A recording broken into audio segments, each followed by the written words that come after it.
the running. No catching Buttercup today. Number 2, Successful Man. This one has been third on 2 attempts at the level. Third by 5 lengths behind the Soul Warrior and Rakola. Rakola is now out and was third by 3.5 lengths behind Awesome Make That Amazing Force and Rakola. Rakola is now a scratch, so that should make it that much easier for Successful Man to step up a place or two, and he can definitely get the job done here. But as I said, pointed out that race on the 19th of July last year where Buttercup beat Successful Man by some 5 lengths. So I'm working with Buttercup here in race number 2. Number 5 is Chief Dissident. This one has been running on slow early, slow to stride, and then he gets rolling inside the final 4.5. So hopefully he'll be closer to the pace this time around, and he has a good late turn of foot.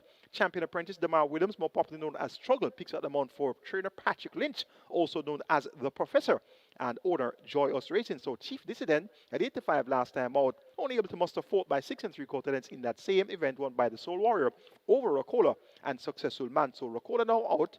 That should make it easier for this Chief Dissident to be a lot closer to Successful Man. So they should be in close proximity of each other throughout this contest. Global Machine drawn post 1. This one has some pace and speed, not necessarily suited to 7 furlongs. Let's see how far he'll be able to try to carry them. And number 3, Spragger, 1 at nuns of 2 last time out, 1 by a neck in an all-out drive, beating Chesney and Golden Lawyer. So he steps up to non 3. Not much of a great difference between nuns of 2, nuns of 3 at the 5-year-old and up level. So these horses should be in a line as far as their ability is concerned.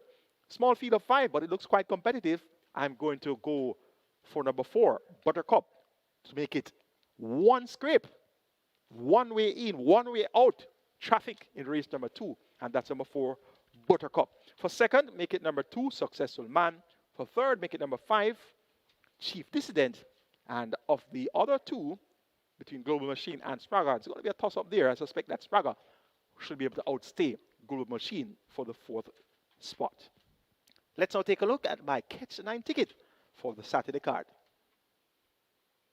Started off in race number 2 with numbers 2, 4, and 5. Number 6 is out. That's a scratch, and the original cost of that ticket, $3,840. That meant that each horse on that leg had a cost of $960. So it's now going to be $960 times 3, $2,880, and that's the effect that a non-runner can have on your permutations on your budget. So we're reducing the budget from $3,840 to $2,880 with 2, 4, and 5 are the first leg of the Catch 9, Successful Man, Buttercup, and Chief Dissident. Race number 3, make it 1 and 7, the match race, The Teacher versus Olivia de Oro. Race number 4, taking a chance and banking the first-time starter, Swashbuckler. Race number 5, make the numbers 1, 5, 6, and 10, Indestructible, J. Spieth, Alkebalan, and Ballistic Missile. Race number 6, scratch number 2, Muscatoon, taking a chance and banking number 12, Don Almighty. Race number 7, make it 3, 5, 7, Bossy Girl, Roman Princess, and Sweet Burn. Race number 8, the Alexander Hamilton Memorial Trophy, banking number 2, Supernatural Power. Race number 9, make it 5 and 8, the Head Cornerstone versus Press Conference. And race number 10, the catch-out leg of the Catch 9, make it 1, 6, 8, and 9, Dark Swan, The Storm, Treasure Isles, and Native Flyer. $2,880 will be our revised budget for the Catch 9 today. Best of luck wagering on Catch 9 on the Alexander Hamilton card. On to race number 3. We start the play spot 8 here as well as the quick 4. Both of minimum guarantee paid of $250,000. The jackpot in the quick 4 is approaching $150,000. Jackpot in the play spot 8 is approaching $200,000. It's a field of 7. It's a maiden special event for native bred and imported 3-0s. The purse is $1,050,000. We have 2 newcomers, 1 The Teacher and 7 Olivia de Oro, and they both appear to be quite talented. The Teacher, bred in the USA, he's foaled on the 17th of January. He's a 3-year-old bay colt by 1,000 words out of the Flatterdam Flouncy. Bred Malade wheeling Old Millidas and CD, trained at Jason Acosta, ridden by Robert Hardball Hannity in the groom Terence Bluefield. The Teacher has figure 8 and lay 6 for the first time on for the debut, and the Teacher has worked well. On the 14th of February, went a half-mile around in 48 flat. On the 21st of February, 4 furlong straight in 46.3 by 59 and 3/5 of a second. And on the 28th of February, 5.5 furlongs in 109 flat alongside Fun Can Done. And on the 7th of March, went a half-mile in 49 flat. The Teacher looks to be quite talented. Drawn post 1 from a double break. Look for him to be fourth place here, and he could very well be the one to catch. Towards the outside, number 7, Olivia De Oro, also makes her debut. She's a 3-year-old Derby Brown filly. Foaled on the 17th of March. She's by Enticed out of the Insummation Dam, Little Bess. Bred in the USA by Twin Oaks Bloodstock. Owned PJK team, trained Peter Dumpasardine. Dogging picks at them on the groove is Kenneth Capel. And this Olivia de Oro has shaped nicely at exercise. 5.5 furlongs in 108 and a fifth by 101.4 on the 14th of February. 6 furlongs in 115.4 alongside champion 2-year-old with Jamin. That came on the 23rd of February. On the 1st of March, 6 furlongs in 118.2 quite easily. And on the 8th of March, went a half mile in 51 flat. Blessed with good order speed is this Olivia de Oro. And it's going to be left with the scene if she's going to be quicker from the gate than the teacher, or the teacher is going to be quicker from the gate than Olivia de Oro. I suspect that whosoever leads will have that first run advantage. And I'm working with number 7, Olivia de Oro, just over number 1, the teacher. Number 6, Any Means, we have seen 3 times already. Second by half and 2 starts back to Fernando in the Rimsky Trophy. That was over 6 furlongs in 114.2. Came back, ran below expectations at 45 when prompting the issue for a long way. Second by head and a half man, second by neck at the quarter pole. That was going 5.5 furlongs. Third by 2 and a quarter at the furlong pole, and then weakened fifth by 13 lengths behind Mulligan Man and company. Blinkers now fitted by trader Michael Marlowe. Tevin Foster picks at the mount. Any Means can certainly fight out the finish as well, given the experience of 3 runs under his belt. Infinity Star was a runner-up on debut behind Fernando. That came on the 23rd of August, second by 2 lengths in 36.3 for 3 furlongs straight. Subsequent to that, has been beaten by some talented horses. Sir Don twice, beaten by Dash All Day and Exceeding Beyond, as well as Mulligan Man last time out. So we'll now have first-time Lasix. We'll also have the frigate fitted, visor move, so equipment change, Lasix administered for the first time, and this is always something that you need to look closely at, and this can certainly result in improved performance by the thoroughbred. So Lasix for the first time, equipment change. Paul Francis picks up the mount, replacing Rashawn Lewis. Infinity Star, on the strength of that runner-up effort on debut August last season, she can definitely step up a place or 2 here, and she's going to be one to watch. Make it 7-1-6-5. My order preference are race number 3, Olivia de Oro, to get the better of the teacher, then Any Means and Infinity Star. On to race number 4, which begins the early 5-star, minimum guarantee pay of 300,000, jackpot 1.576 million. We have a field of 8 declared to go posters. They go 1,000 meters straight or 5 furlongs straight. It's a maiden condition race for native bred 3-year-olds. The purse is $1,050,000. My best 4 includes 1 Maybell, 3 Total Eclipse, 5 Swashbuckler, and 8 Gulfstream Cat, 1, 3, 5, and 8. First time starter, Swashbuckler, number 5. Foaled on the 27th of February. He's a 3-year-old bay colt by Burn Identity out of the traditional dam, Sweet Like Sugar. Bred champion breeder Karen Prasad, own PJK team, trained Peter Dumpasard. Rain Lewis picks up the mount. The groom is O'Shane Wallace. Swashbuckler has tongue tie, figure 8, and Lasix for the debut, so their connections appear to be leaving no stone unturned for Swashbuckler's debut. Has worked well, showed good speed on the 15th of February, 3 furlongs round in 35.3. Came back on the 1st of March and did another 3 furlong round in 35.4. So blessed good order speed in the Swashbuckler. Went 2 furlongs in 24 flat, went 6 furlongs in 119.4, went 4 straight in 48.2 by 103 flat. So Swashbuckler looks well equipped to get the better of this field. This field is by no means imposing. The ones we've seen already, Maybell appears to be the best of that lot, has been a close runner-up twice. On the 13th of September, second by a neck going 4 straight in 49, one behind God's Plan. And on the 19th of October, second by 3/4 of a length behind Midnight Traveler, going 5 furlongs round in 102 and 3/5 of a second. So any of those 2 efforts reproduced should see Maybell fighting on the finish here. But she has been away from the races since October, and the blinkers have now been removed. Abigail Abel picks at the mount. She'll chip off 3 kilos. Should be at 49 kilos. John Post 1, it's a field of 8. Post 1 really never the best place to be in any straight race, no matter how small the field is. So Maybell can tack across and can definitely make it close here. We'll be getting all of 8 kilos from Swashbuckler. So that's going to be the advantage at the scale for Maybell, and she can definitely take that advantage and get the job done. Total Eclipse should be thereabouts as well. 6-1 on debut in December. 4 by 60 lengths behind Stardom, another wow, and another quality. 5 by 23 lengths next in town for his seasonal debut on the 28th of February. 2 dismal around there to be taken to come out on top. O'Shea Nugent, more popular known as Johnny, picks up the mount for trainer Alfred Brown and owner breeder Robert Williams.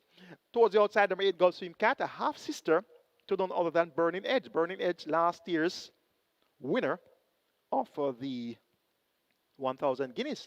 And Burning Edge, of course, was a strong runner-up in the Jamaica Derby.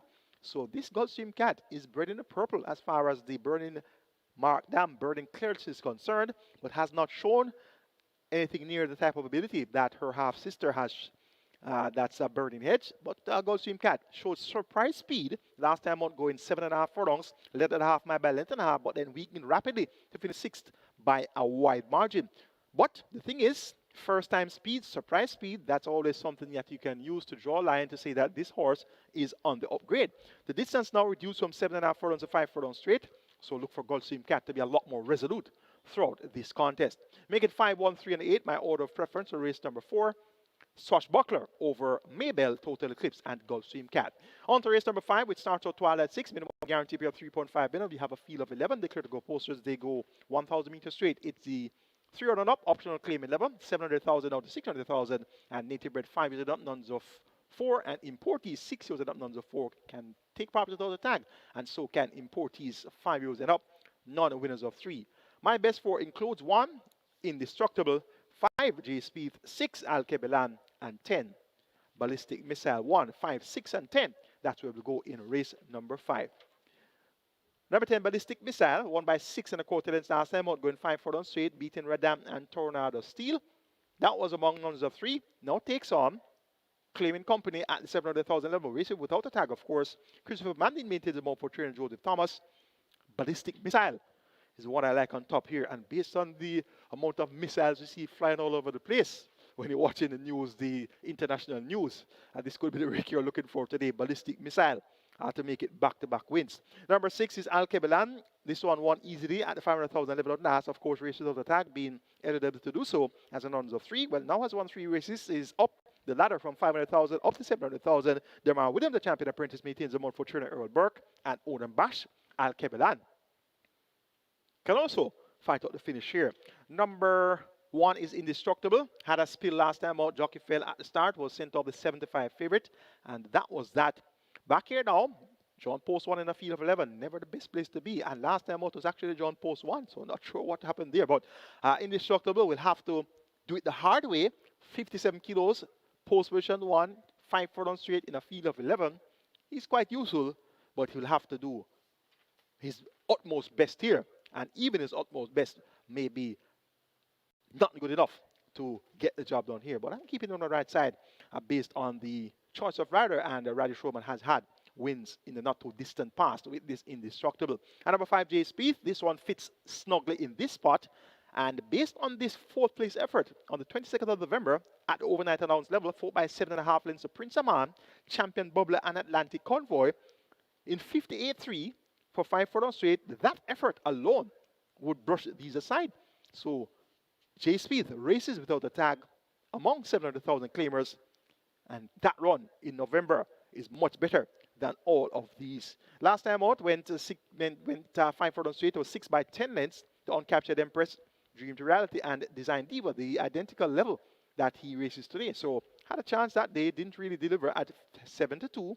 Now has 57 kilos to try to get the job done. Aaron Chatry picks up the mount for Trinidad Costa. Not a very popular combination, so let's see how well this combination will do. And I'm quite sure that when a jockey is getting a ride from a high-powered stable for the first time, such as stables of Jason Acosta, that jockey wants to do his utmost best. He wants to win more than anything else in the world. So Aaron Chatry picks up a ride from champion trainer Jason Acosta. So I know for sure that Aaron Chatry's frame of mind will be all about winning. So that's another angle that you can take the chances of this J Speed at with Aaron Chatry looking to make his mark for the champion trainer. Interesting scenario there. Make it 10, 6, 1, and 5. My order of preference for race number 5. Ballistic Missile over Alkebelan. Then Indestructible. Ballistic Missile, Indestructible, Alkebelan. Wow, those names really go well for the current happenings globally. For 4th, make it J Speed. 10, 6, 1, and 5. Let's now take a look at my Twilight Six Ticket for the Alexander Hamilton Memorial Card. Starting off in race number 5 with 1, 5, 6, 8, and 10. So in addition to that quartet I mentioned, I'm adding number 8, Great Wayne as well. So number 1, Indestructible. Number 5, J Speed. Number 6, Alkebelan. Number 8, Great Wayne. And number 10, Ballistic Missile. 1, 5, 6, 8, and 10 to kick off the Twilight 6. Race number 6, kindly note once again that number 2, Muscatoon is a scratch. Make it 7, 8, and 12. Excuse me goodbye, JJ Warrior and Don Almighty. Race number 7, make it 3, 4, 5, and 7. Bossy Girl, Prince Daniel, Roman Princess, and Sweet Burn. Race number 8, the Alexander Hamilton Memorial Trophy. Banking number 2, Supernatural Power. Race number 9, make it 1, 5, and 8, Whiskey, the Head Cornerstone, and Press Conference. And race number 10, make it 1, 6, 8, and 9, Dark Swan, The Storm, Treasure Isles, and Native Flyer. 7,200 will get you my Twilight 6 ticket, and that's my day for live Twilight 6 ticket. Going after $3.5 million minimum guarantee payout. That is going to be worth your wager. Best of luck wagering or Twilight 6. On to race number 6, the cash out leg of the regular 6 start of the lead 5 star. We have a field of 12 declared to go postwards. Scratch number 2, Muscatoon, on to a field of 11. And this is for the lowest claiming level, 200,000. And there are no optional claiming in this contest. So it's straight 200,000 claimers. You don't have a mixture of nuns of 2, 5 and up, 6 years and up, maidens, or whatever the case may be. They can't run without a tag. So anybody that comes into this race has to run on a tag. And as such, we have seen those restricted level contenders stay away from this race. The last time there's a race of this nature was some time ago. But more often than not, you would have had a mixture of the restricted group. And on the 24th of January, there was one such group involved with the 200,000 claimers, and that was won by Briscoe over Lady Kagara, and Blinded Light and Maiden was served. Blinded Light has come back to win since. So this is going to make it an easier assignment for the horses who are usually in at 200,000 racing on a tag without a condition. And the horse that fits this field like a glove is horse number 12, Don Almighty. Don Almighty was a winner on the 15th of November among the restricted nuns of 2, etc., etc. And he was a winner by a length and 3/4, beating Blinded Light. That was one of the maidens in the lineup. Nothing But Trouble was third, and there were a couple others in there as well. He came back on the 26th of December, was a runner-up with 57 kilos behind Wear Your Honor. And his last outing, he was beaten in that same event where I told you about the restricted group involved in the 200,000 claiming as well. Briscoe won from Lady Kagara, and those two horses were nuns of 2, and Blinded Light and Maiden was third. So it is now down to rock bottom for Don Almighty, and he'll not have any of those restricted group contenders to fear. So it's all about 200,000 claimers here. Absolute Blue, Storm Valley, their form not very encouraging. Big Man Biden, dismal for the longest while. Senator Kwanzi hasn't won a race in maybe 2 years or more. XY Soul hasn't won a race in a long, long time. Excuse Goodbye has good speed but continues to weaken. She's going to be the one to catch. Then we have JJ Warrior. He hasn't won a race in, like, if my memory serves me right, at least 2 years.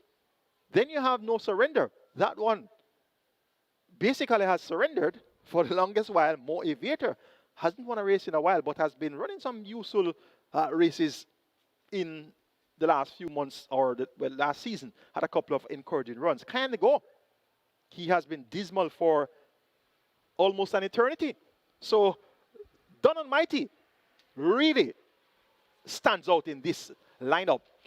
And Ryan Darby had a triple last week, so he is firing on all cylinders as well. Started 18 horses so far this season, 6 wins, 2 seconds, and 1/3. So that's 9 out of 18 in the top 3. So Ryan Darby, the Prince of Claiming, son of Claiming King, Robert Darby Sr., he's back to good form. And Don Almighty is going to be my firm selection here in race number 6. Normally, I don't have firm selections in 200,000 claiming races because these horses have so much issues. And they can just turn up and feeling a little pain here or there, and they decided they're not running. So normally, I don't have firm selections at the bottom of the barrel of the claiming level, but this one looks quite convincing to me. So I'm taking number 12, Don Almighty, to get the better of number 7, the Speedy Excuse Me Goodbye. Then 8, JJ Warrior, who looks quite well Fourth by 6.25 last time out to tap it in. That same type of event where the restricted horses were in among 200,000 claimers as well. So JJ Warrior for third, should run well. First off the claim for fourth, number 4, Big Man Biden. 12, 7, 8, 4 in race number 6. Race number 7 is a maiden condition race of 5 years and up. The per 700,000, they go 800 meters straight or 4 furlongs straight. Strike 4 starts here, minimum guaranteed payout. 500,000. The jackpot is at 1.137 million. My best 4 includes 3 Bossy Girl, 4 Prince Daniel, 5 Roman Princess, and 7 Sweet Burn. 3, 4, 5, 7 in an interesting looking 7th event. Now, this field is quite substandard, to say the least. And the one that comes out on top is number 5 Roman Princess, based on the second by a shorted effort behind Princess Catalea. That was December 2024. So went very close to winning. That time around, she would have been a 3-year-old. Raced only twice last season. In March, she ran third by a length and a quarter behind Bomb Knight and Al Kebelan, going 5 furlongs straight. Went off at 85 with Abigail Abel, and then came back and raced in April, 3-1 at AJ Allen, 5th by 7 lengths behind Dark Matter, Another Mission, and Kensia. So she makes a return from a break since April 2025, not seen at exercise. And some time ago, we would have had exercise reports which included being in the equine pool, but that's no longer on the exercise report. So chances are Roman Princess would be somewhere else for the last several months because she's not seen at exercise and she's returning since April 2025. So Roman Princess gets a vote here. Garvin Harris writes for Lenny Shim, and note as well that this one reports on a change of barn. And if my memory serves it right, Roman Princess was formerly trained by Sacklin Roman. So on the strength of her 2024 and 2025 efforts, she's the one that gets a vote here. But questionable is her soundness. Number 3, Bossy Girl. This one has speed, second by 3 3/4 lengths. Bays agree, going 5 straight on the 20th of December. And that type of effort should see her being able to get the job done here. Last time out 6 by 16.5 lengths, going 5 furlongs straight behind Oh My Gosh, God of Thunder, and Blinded Light. Went up at 3-1, and 2 starter back went up at 2-1, going 5.5 furlongs. Was 5th by 9.5 lengths, Lady Gara, God of Thunder, and Blinded Light. Showed good speed. So this is a speedy type, Bossy Girl, and she's going to be 4th place here. It's only 4 furlongs straight, so she has absolutely nothing to complain about here, and she can definitely get the job done as well. Shaheem Gordon rides to David Powell, owner trainer. Number 7 is Sweet Burn, has been at the races 21 times, 1 second and 6 thirds, and this is a type that just plods along, plods along, plods along, finishes 2nd, 3rd, or 4th. One of those key horses for your exactas, quinellas, trifectas, superfectas. But Sweet Burn yet to come out on top. Lasix now removed. Let's see if that will have a positive effect on the performance of Sweet Burn. My charge is number 4, Prince Daniel. Now have started Prince Daniel 2 times now. And the first day that Prince Daniel came to the races, I was so surprised. Looked at the total and saw this one open at 9-2. And I was saying, where did so much support come for this Prince Daniel? Prince Daniel wasn't showing any good form. When he looked, he was really well behind for most of his races. So I was really pleasantly surprised to see Prince Daniel open up at 92. I said, well, the barn must be doing well for Prince Daniel to open up at this price. And he was being ridden by an apprentice who hadn't won a race as yet. So 92 open price for Prince Daniel. 2 starter back was quite encouraging. Prominent at the half mile, 5th by 2 3/4. That was among 200,000 claimers. Of course, running among multiple winners as well. 5th by 3 3/4 lengths at the quarter pole. And then week 9 by 13 lengths. Encouraging enough run for the first half mile or the first 2 furlongs or 2.5 furlongs of the contest, for the first half of the contest. Came back a week later, and he was still supported at 9-1, Devon A. Thomas, a.k.a. Papa. He is in the saddle there. And Prince Daniel showed some pace again. 4th by a length at the half mile, 5th by 3.5 at the quarter pole, 5th by 5.5 at the furlong pole, and then week 5th by 11 lengths to Blinded Light, God of Thunder, and CW Treasure. He appears to be the type that should appreciate reduction in journey. So he's cutting back from 5.5 and 5 round to 4 straight. I've now fitted the visor for the first time. So I've taken off the cheek pieces, fitted the visor. I tried the cheek pieces last time out. Had a positive effect. but really didn't see that big difference I wanted to see. The blinkers are on prior, and the blinkers had him focus early, but I still didn't see that extra effort that I wanted to see. So I've taken off the cheek pieces and the blinkers. I've now tried the visor. Rashawn Lewis, he picks up the mount for Owner the Seeker, and this Prince Daniel, I'm expecting to run a favorable race today. And looking at the opposition, you don't have much to beat. So if you can step up your game, you can definitely fight out the finish here. So Prince Daniel, I'm hoping that he will oblige and make his presence well felt throughout this naughty-looking contest. Make it 5, 3, 7, and 4. Roman Princess over Bossy Girl, Sweet Burn, and Prince Daniel. Race 8 is the feature of the Alexander Hamilton Memorial Trophy. Open allowance fields at a first 1.4 million. The field of 5 will go 1,400 meters or 7 furlongs. Supernatural Power makes her seasonal debut last race in the Rich Mute Mile on the 6th of December, and she ran a brave race. She was 4th by 5 3/4 at the half mile, came to the quarter pole 4th by 7, 4th by 9 at the furlong pole, and then was 4th by 9 3/4 in the end, with the winner, Ride All Day, her stablemate, winning by 7.5 lengths. So she was just about 2 lengths behind the runner-up Legacy Isle, who led for a long way there, and second runner-up Fun Can Done was third by some 9.25 lengths. So this Supernatural Power may be just a quarter of a length behind Fun Can Done at the finish. Visor off, blinkers on, figure it also taken off, and Supernatural Power has been working well in the blinkers. On the 1st of March, 5 round in a minute and a fifth. On the 8th of March, 5 round in 59.2. So Supernatural Power in this field of 5 certainly is going to take a lot of beating. One in 1:36.2, the quickest time for a mile for last year. That was on the 20th of October. And she has a win here in the Gold Cup. That's the Filippiano D Gold Cup. 120. Actually, no, she was 4th in the Gold Cup. Prior to that, though, she won at 7 furlongs, the same Gold Cup distance, 125 flat, behind beating T-Stock and Gervano. So she clocked 125 flat for 7 furlongs there. And a repeat effort to see her hard to deny. Was 4th in the Gold Cup, the Filippiano D Gold Cup, by late and a quarter after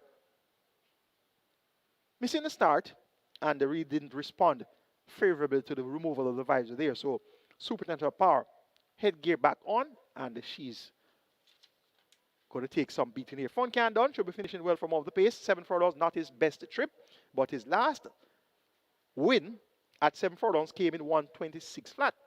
Beating is that a fact and further and beyond. So he's going to be one to finish well, but allowing 2 kilos of Supernatural Power at 7 furlongs, that's going to have him playing catch up all the way. Zulu War should be a pace factor as well. Tyree Sanders Rider, Adrian Prince, and ONS Racers of ONS Tackroom fame. And the Zulu War definitely a credit to Adrian Prince and ONS Racers. This one is vastly improved, and his honest effort, his usual honest effort, will see him being in the thick of things on the road go. Wall Street Trader last won the Ash Wednesday Trophy.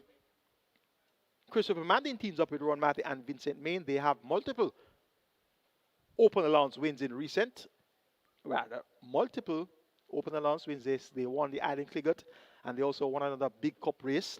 So Pack plays at back-to-back wins there. Wall Street Trader had a win here at overnight. So this Wall Street Trader should also acquit himself fairly well. The only horse I'm willing to ignore is number 1, Provident. Provident clearly is going to be outclassed by the principals here. It's the Alexander Hamilton Memorial Trophy. Going here for number 2, Supernatural Power.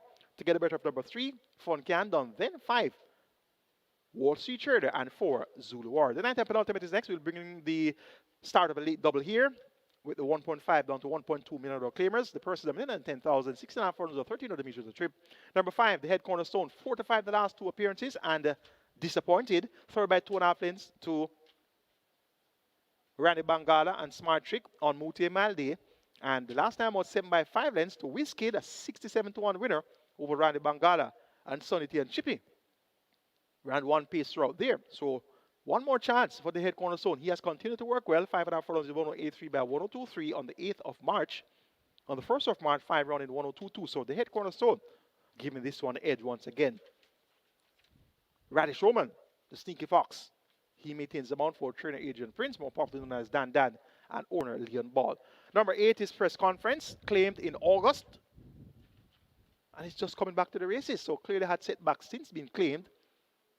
Has the capabilities of getting the job done, was claimed off a win One going 6.5 furlongs is 121.1. That's a trip of today's assignment. So look for press conference to be in the thick of things from a positive approach. Number 1, Whiskey. Demar Williams, Writer, Adrian Prince, and O&S Racers of O&S Tackroom fame. And this Whiskey is a credit to O&S Racers and Adrian Prince and O&S Tackroom, because Whiskey was a winner at 700,000 August last year and now has been competing at the $1.5 million level with a lot of consistency. So this Whiskey has certainly improved under the care of O&S Racers, Adrian Prince, and of course O&S Tackroom, that have all of the great supplements to give the horses. So horses really respond well when under the care of O&S Racers and O&S Tackroom. So Whiskey, his usual brave effort, will see him in the thick of things throughout as well. And Sonty and Chippy, third last time out to Whiskey than Randy Bangada, that same event where the head cornerstone was sent off at 4-5. Sonty and Chippy went off at 9-1, cuts back from 7 furlongs to 6.5 furlongs. Not the best scenario for Sonty and Chippy, but he could have a late kick here, and that late kick could see him earning a minor share. Going for number 5, the head cornerstone. Over number 8, press conference, then 1, Whiskey, and 2, Sonity and Chippy. The 10th and final, we bring the curtains down with a field of 12. Fillies and mares only. They go 1,000 meters round. It's a restricted allowance 5 for native bred 4 years and up nuns of 2. The purse is 750,000. My best 4 includes 1, Dark Swan, 6, The Storm, 8, Treasure Isles, and 9, Native Flyer. 1, 6, 8, and 9. Number 1, Dark Swan, has good speed. Drawn on the inside, post 1. Dane Dawkins picks up the mount for Gresham Smith. This one should be able to make the lead, and once she makes the lead and she can clear off early, she's going to be the one to catch. Treasure Isles, a winner on debut, going 7 furlongs. That means that this Treasure Isles is an above average thoroughbred. It's an above average thoroughbred. Above average thoroughbreds win at distances such as 7 furlongs on debut. If you go 6.5 on debut and you win, you're an above average thoroughbred. Anything over 6.5 furlongs, once you win at that type of distance on debut, you're considered an above average thoroughbred. So to win at 7 furlongs on debut by 2 3/4 and making all the running tells us that Treasure Isles is indeed something useful. Ridden that day by Everton Scaramouche, it's now Philip Parchant picking up the mount. Second time basic Treasure Isles cuts back in distance though from 7 furlongs to 5 round. It's left to be seen if she'll adapt to the quicker and swifter pace of a 5-round contest. If she does, she can definitely win again. Number 9, Native Flyer, has experience on her side. She get a strong pace chase here, and she can be a threat in deep stretch. Demar Williams, Writer, Stephen Todd, and the number 6, The Storm, stretched out at a mile last time out and prompted the issue at the half mile, second by half a length, came to the quarter post, second by 2 lengths, and then weakened fifth by 12. Her only win came at 5.5 furlongs, won by 5.5 lengths easily, beating Sparkling Fire and Modern Monarch. So The Storm, having shown that she's getting fitter with that 4 pace effort at a mile last week, Saturday, she clearly can fight out the finish as well. Javini Patterson picks out the mount for Sherna Patrick Lynch, more popularly known as the Professor, and owner, Lopez Dream Stables. A competitive looking 5-round dash to close the 10 race card. I'm going 1896 as my order of preference. Dark Swan to get the better of Treasure Isles, Native Flyer, and The Storm. That's the handicapping seminar for you today. And I sincerely hope that that analysis would have been a good enough guide for you when comprising your permutations. You saw my tickets, Regular 6 Ticket, Catchline Ticket, and Twilight 6 Ticket. Those tickets are guides for you. You can always make additions. You can always risk it and take off something. And I tell you, that's going to be very risky, because when you take off horses off your ticket, usually those horses run faster and put you in trouble. So whatever you do, though, at the end of today's wagering, I sincerely hope that you will be a winner wagering Caymanas Park Racing right here at Caymanas Park, also at all the OTBs island-wide, as well as on the SB Games app, wagering through MBet, and also on the overseas betting apps such as ExpressBet, NaraBets, the Woodbine mobile betting platform, and also on FanDuel. Have a great day wagering Caymanas Park Racing.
Horses take the track for the first. It's a maiden condition race for native bred 4-year-olds and up. The distance 1,600 meters or a mile. One Great Magnum. Make the weight 52.5 or 116. Two Miracle Selection 52.5 or 116. 3 Control Aggression 54 or 119. Make the rider Nicardo Carr. 4 Knockstar 50 or 110.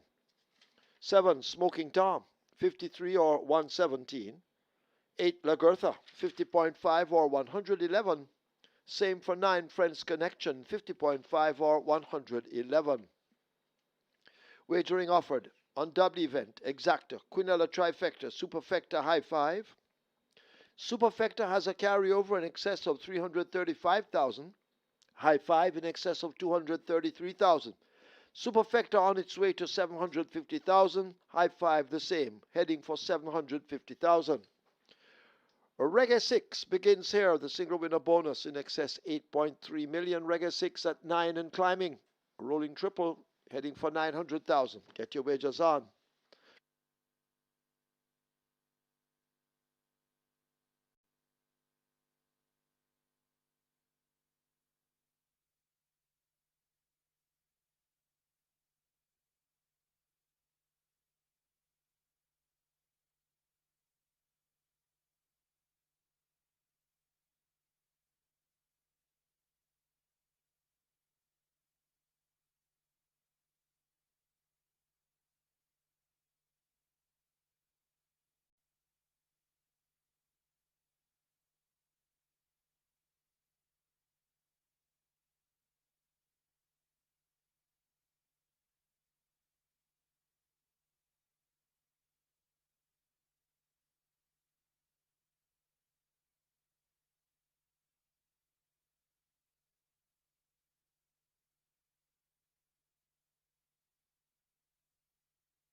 So the runners are heading to post. Race number 1, the Reggae 6 on its way to 10 million.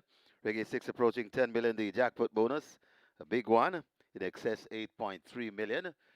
We also have a 2 lovely carryover. Superfecta carryover, in excess 335,000. Superfecta pool approaching 850,000. High 5 carryover, in excess 233,000. High 5 pool approaching 800,000 in a rolling triple, just shy of a million. Get your wagers on. You're in the first at Caymanas and over at Simulcast, the mandatory payout at Simulcast. But first, the mandatory payout at Caymanas. It's the early 5-star tomorrow, the early 5-star. A mandatory payout on the early 5-star over at Simulcast this evening at Charlestown. We have a mandatory payout on the Pick 5. Mandatory payout on the Pick 5. And of course, we have the regular slate, Saturday slate of Simulcast tracks, Gulfstream, the Tampa Bay Downs Aqueduct, and they'll be joined by Santa Anita as well. Get your wagers on here in the first, and best of luck with all your wagers.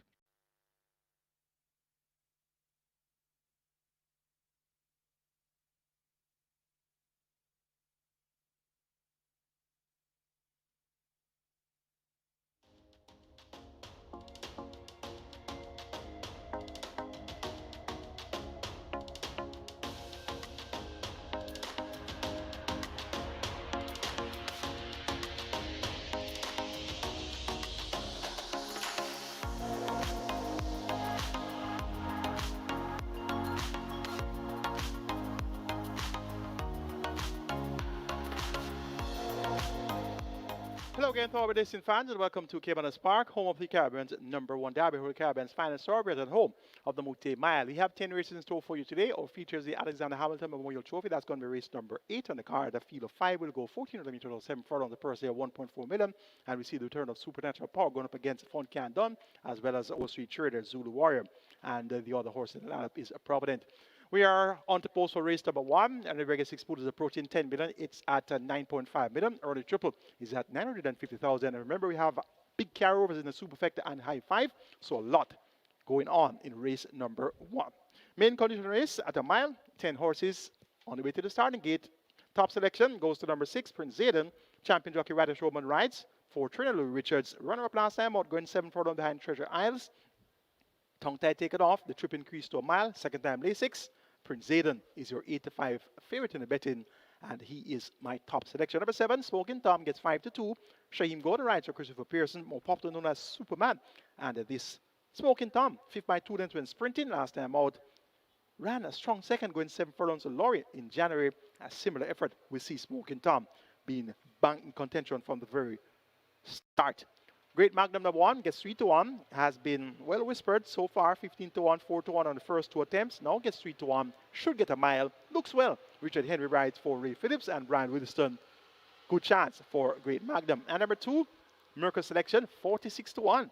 This is one for your superfectas, trifectas, exactas, high 5, you name it. Those carryovers in the superfecta and high 5, you need outsiders to beef up those dividends. So Mercury Selection is going to be my superfecta and high 5 horse for you to enable that you can get that much more on the dividend side of things. Make it 6-7-1-2 in race number 1. Prince Zayden to get the better of Smoking Tom, Great Magnum, and Mercury Selection. Regular 6 pool, 9.5 and climbing. Triple, 950,000 and climbing. Limited wagering time remains though. Best of luck.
Closing up the gate for the first, so the loading up about to start. Reggae 6 approaching $12 million. Rolling triple has gone past $1 million, approaching 1.1 million. And your Superfecta approaching 1.1 million as well. And the High 5 approaching $1 million. Get your bets on. Loading up about to start. Loading for the first. 1 mile the trip. Mercury Selection in. Control Aggression coming into 3. First time runner. Well supported, 2-1, Control Aggression. Knockstar coming into 4, 99-1. One of 2, 99-1 horses. Knockstar is in.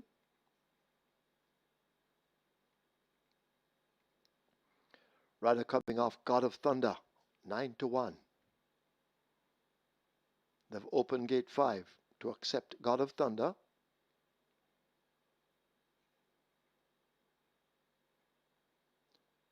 So they're all circling around behind.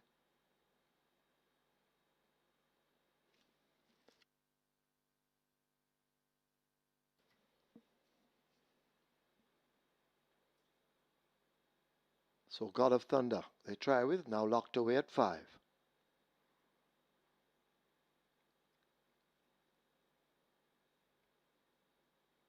Friends Connection walking to 9.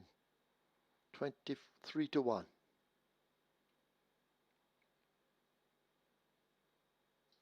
Black Ringo. Tevin Foster. They loaded 10 at 14-1. Not many left to load. They're trying with Prince Zayden. 3-2 in the betting.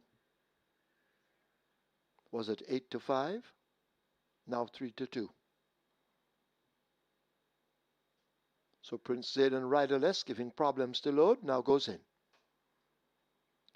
Smoking Tom, 2-1, well supported coming into 7. As Prince Zayden back at 8-5. So Smoking Tom riderless coming into 7. Smoking Tom is loaded. Shaheem Gordon running across. Lagertha and Great Magnum are the ones out.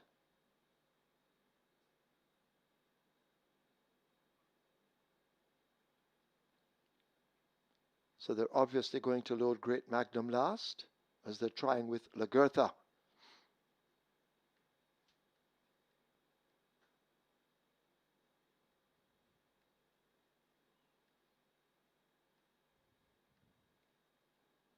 So 2 to load. You have to hurry, get your wagers on. This is 1 mile the distance. First of 10. Starter has a clear track. So once they're loaded, he will be ready to send them on their way.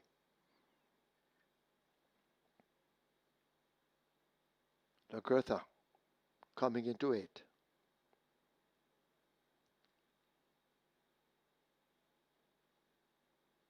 Lagertha in, we wait on Great Magnum, the final one.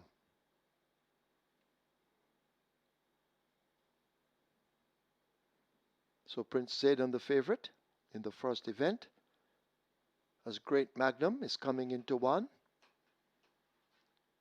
Not quite yet in. Now Great Magnum is in. Field in line for the first, immediately they're sent off, and Great Magnum last to go in, last to leave. Smoking Tom under a pump early now wants that lead and gets it narrowly. Black Ringo in the yellow racing on the outside. God of Thunder is 2 lengths in behind them. Control Aggression in between horses. Friends Connection out wide. Miracle Selection is the one racing right against the fence as they run toward the 6. There goes Great Magnum, now beginning to make some ground from the back of the pack. Friends Connection is fading, overtaken by the favorite Prince Zayden. Just in behind those, that's Knockstar, and a long way back to Lagertha last as they run passing the 5 and make their way toward the half mile and the turn for home.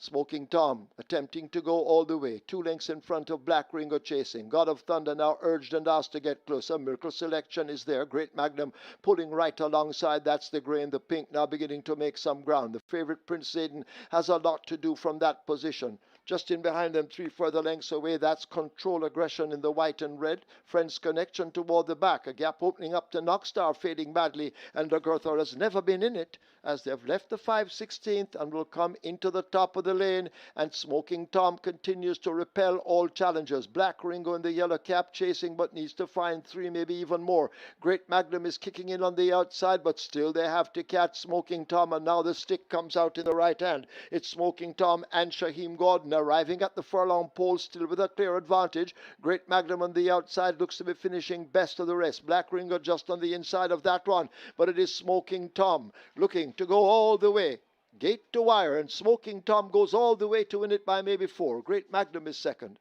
Black Ringo is third. Prince Zayden is fourth. Could be God of Thunder fifth, just over Control Aggression.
In the winners enclosure, the unofficial winner of race number 1, number 7, Smoking Tom, a 4-year-old bay colt by Midnight Hawk, Girly Girly Links by Sarantino, bred Raymond Tong, owned Dravid, trained Christopher Pearson, the winning rider, Shaheem Gordon, the groom John Smith, second, number 1, a Great Magnum, a third, number 10, Black Ringo, fourth, number 6, Prince Zayden, and a fifth, number 5, God of Thunder. Final time for 8 furlongs, 1 mile, 1:44 and 4.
Field in line for the first, immediately they're sent off, and Great Magnum last to go in, last to leave.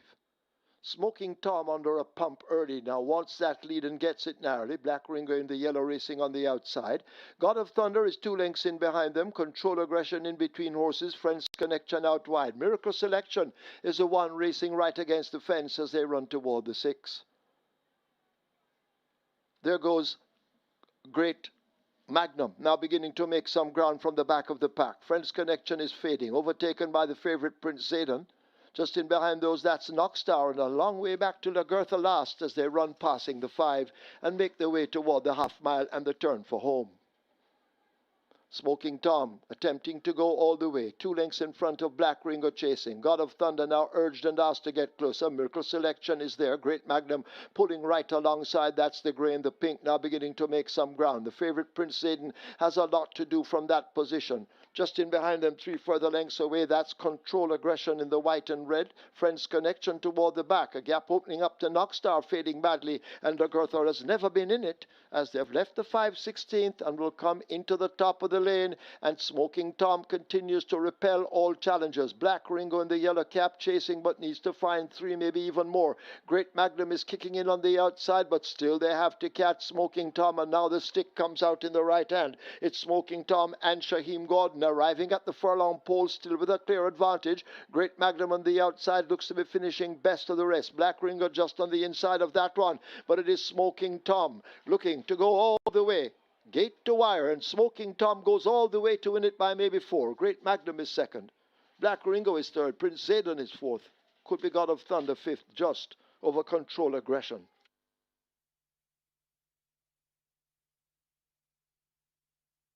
Result of the first, now official. Horses to the testing barn: 6, Prince Zayden, 7, Smoking Tom. 6 and 7 both go to be tested. The splits were 25-1, 49-3, 116. They raced a mile in 1:44.4. The margins 3 1/4 by 1.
Your attention, please. Nikado Car has to go now to the storage room. Nikado Car, you're wanted in the storage room.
mandatory payout starting tomorrow here at Caymanas Park. The early 5-star mandatory payout on the early 5-star.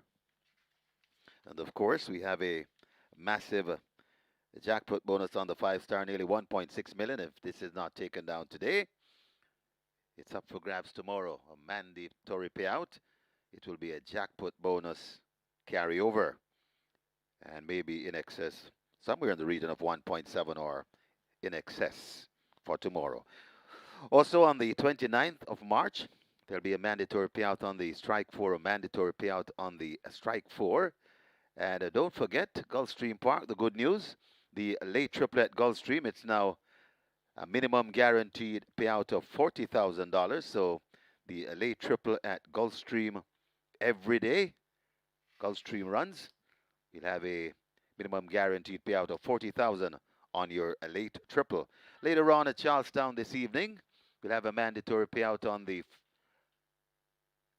pick 5 at Charlestown, the pick 5, and the jackpot bonus carryover in excess 115,000. And of course, the pick 5 starts race number 1, Charlestown, 8 races from Charlestown, and the first post at 6 p.m. sharp. And of course, the everybody's favorite bet, the CT6 starts race number 3 at Charlestown.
On to race number 2 here with the scratcher number 6 Wakola. We're down to a small field of 5, and it is number 2 Successful Man currently at $1.60. That's one taking most of the action at the fixers winners here. At 45 favorite in the tote, that one is also taking good money in the tote, but it's not really a whole lot of betting taking place because it's such a small field here. But Successful Man, and the other one that's taking a little bit of interest is number 4 Buttercup, currently at 320. Buttercup, not one for you to sleep on. Looking later on down in the program in race 5, Chem getting a lot of early interest. Race 5, Chem opened at $9. Very well back from we opened down to $2.90. $9 into $2.90. Very good support for Chem in the 5th race. And in race 6, we have a couple horses that are getting some good attention from early. Absolute Blue opened at $7 down to $2.50, and JJ Warrior opened at $3.50. Very well bet down to $2.10. So Absolute Blue and JJ Warrior getting some really good attention from early there in race 6. Back to race number 2, it's Successful at $1.60, and number 4 Buttercup $3.20. Those are the two getting the bulk of the attention here, with Successful Man currently at $1.60. Best back runner for race number 2. Good luck.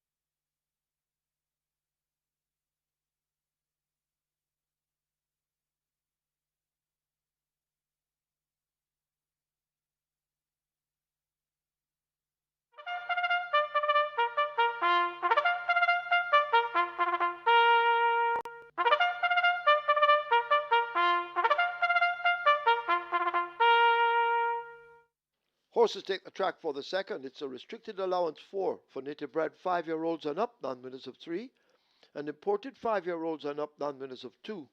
The distance 1,400 meters or 7 furlongs. 3 Spragger make the weight 52 kilos or 115 pounds. 5 Chief Dissident 54 or 119. Scratch 6 Rockola not eligible. Wagering on double event, exacta trifecta, rolling triple. This is where the catch 9 begins. Single winner bonus in excess $598,000. Catch 9 on its way to $600,000. Get your wagers on.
Smoking Tom takes him gate to iron race number 1 to kick off the 10 race card. Shaheem Gordon riding leader for trainer Christopher Pearson, more popular known as Superman, and owner Javid Smoking Tom, no longer a maiden. On to race number 2, kicking off the catch 9 and scratch number 6. Rakota went on to a field of 5. They go 1400 meters, though 7 furlongs. They're restricted around 4 for nature bred 5 years and up nuns of 3, and importees 5 and up nuns of 2. The purse here is 750,000. Top selection goes to number 4, Buttercup. Jerome Innis, more popular known as Cranberry Rider, trainer Paul Charlton, more popular known as Sleeper, and Buttercup, last one at 7 furlongs by 5 lengths in 131.4 in the Jamaica Jockeys Guild Trophy on the 19th of July 2025, and that's going to be a good enough form line to recommend among these. Small field of 5, not seeing much pace, not seeing much speed in the event, and as such, I'm expecting Buttercup to go to the lead, dictate terms, quick when asked, and show these the way home.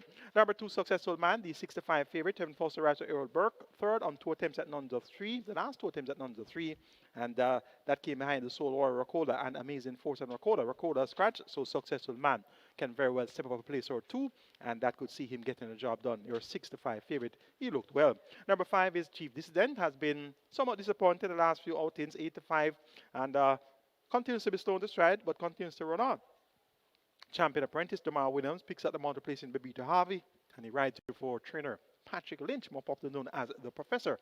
Look for Chief Dissident to be in the thick of things at the finish. And number 3, Spraga, 6-1, longest shot on the board. Shaheem Gordon looks for the early double, so he scored in race number 1 aboard Smoking Tom, and he's here aboard Spraga for trainer Leroy Tomlinson, more popularly known as Johnny. So look for Spraga in this field of 5 to acquit himself fairly well. And number 1, the other entry is Global Machine. Rider Roman rides for Carlton Cunningham. This one has pace and speed, however, is unproven at distances such as 7 furlongs, but look for Global Machine to before the place.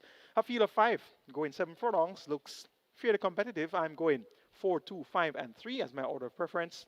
Buttercup over Successful Man, Chief Dissident, and Spraga.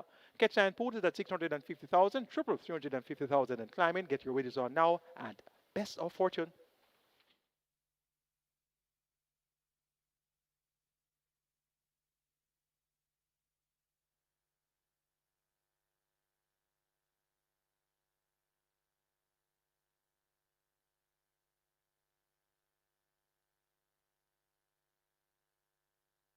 So they have closed up the front of the gate for the loading process, race number 2. Catch 9 approaching 700,000, the rolling triple on its way to 400,000. And looking at the board, everybody has support. Longest shots in the field, Spraga at 6-1. Get your bets on. Running on a wagering time for sure.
So scratch number 1 now scratched on the advice of the vet. Scratch number 1, Global Machine. Global Machine scratched on the advice of the vet.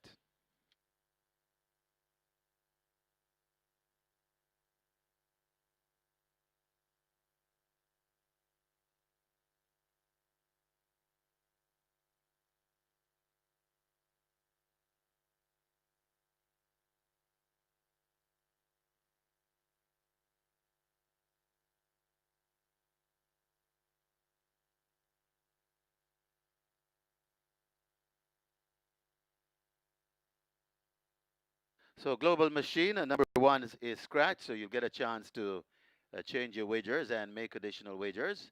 Get your bets on.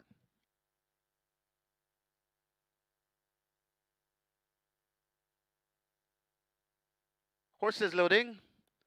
Loading for the second is Spraga, the first one to load. Buttercup joins at gate 4. Chief Dissident is next at 5.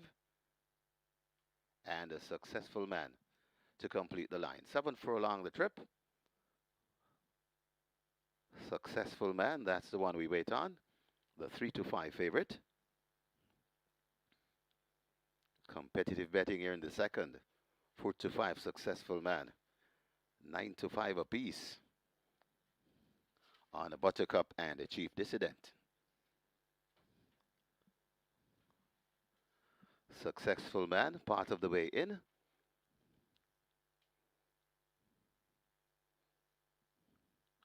Needs a nudge to load.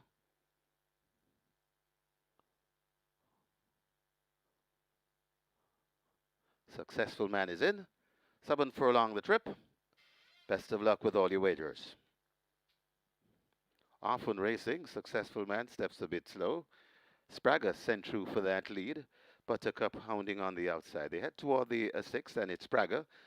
And Buttercup just about a length behind that Chief Dissident, and a further 2 before we come to Successful Man. This is the order as they go past, heading toward the 5, and Buttercup marginally with that lead. Right on the inside, Sprague back at him. These two fighting for it. Then comes the pair of a Successful Man and a Chief Dissident. They've got 4 furlongs to travel and just about 2 lengths separating all 4 runners as they go toward the 3. Just on the inside, Sprague assumes that lead. Chief Dissident is going down dangerously on the outside. Buttercup backing out. Successful Man is asked for more as they go past the 3. And it is Chief Dissident and Sprague going for it. It's Sprague still in front of Chief Dissident. Watch Successful Man winding up and coming on the inside. Left out of it. That's Buttercup there at the top of the lane. And it is Sprague. Chief Dissident now joins and Chief Dissident going on from Sprague. Successful Man is launching an attack on the outside. It now Successful Man and Chief Dissident. These two fighting for it, coming to the furlong pole. Successful Man now hits the front from Chief Dissident, who's trying to fight back. Sprague is also coming once again, but Successful Man begins to go away from them. Successful Man and Terrific Tevin Foster landing the second by about 3 lengths. Chief Dissident is second. Then comes Sprague, and just walking in, that's Buttercup.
So if you had the late scratch on your bet, you move to the off-time favorite, and the off-time favorite, number 2, Successful Man, your winner.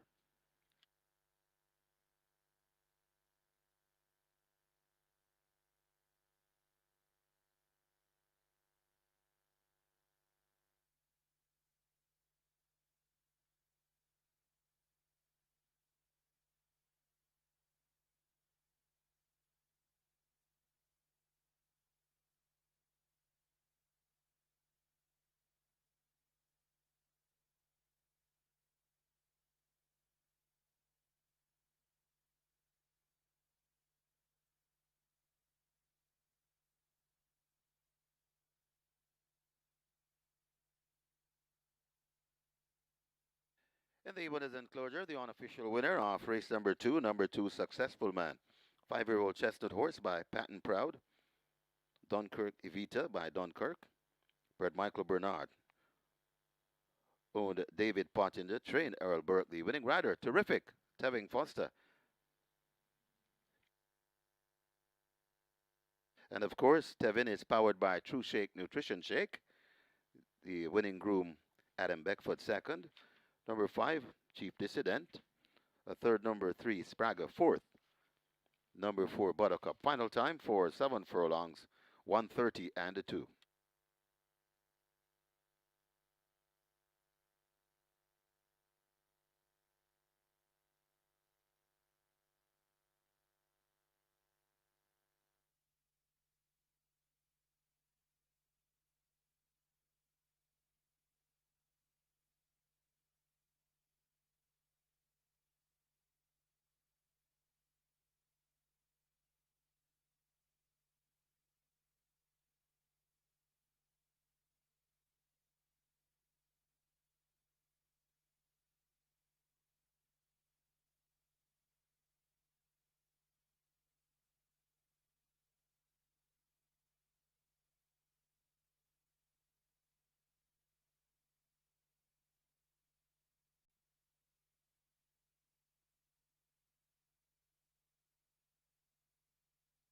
Successful Man steps a bit slow.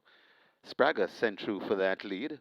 Buttercup hounding on the outside. They head toward the 6th, and it's Sprague and Buttercup just about a length behind that Chief Dissident, and a further 2 before we come to Successful Man.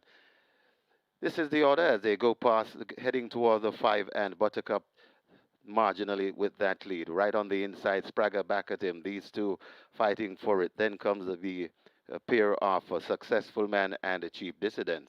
They've got 4 furlongs to travel and just about 2 lengths separating all 4 runners as they go toward the 3. Just on the inside, Sprague assumes that lead. Chief Dissident is going down dangerously on the outside. Buttercup backing out. Successful Man is asked for more as they go past the 3. And it is Chief Dissident and Sprague going for it. It's Sprague still in front of Chief Dissident. Watch Successful Man winding up and coming on the inside. Left out of it. That's Buttercup there at the top of the lane. And it is Sprague. Chief Dissident now joins and Chief Dissident going on from Sprague. Successful Man is launching an attack on the outside. It now Successful Man and Chief Dissident. These two fighting for it, coming to the furlong pole. Successful Man now hits the front from Chief Dissident, who's trying to fight back. Sprague is also coming once again, but Successful Man begins to go away from them. Successful Man and Terrific Tevin Foster landing the second by about 3 lengths. Chief Dissident is second. Then comes Sprague. And just walking in, that's Buttercup.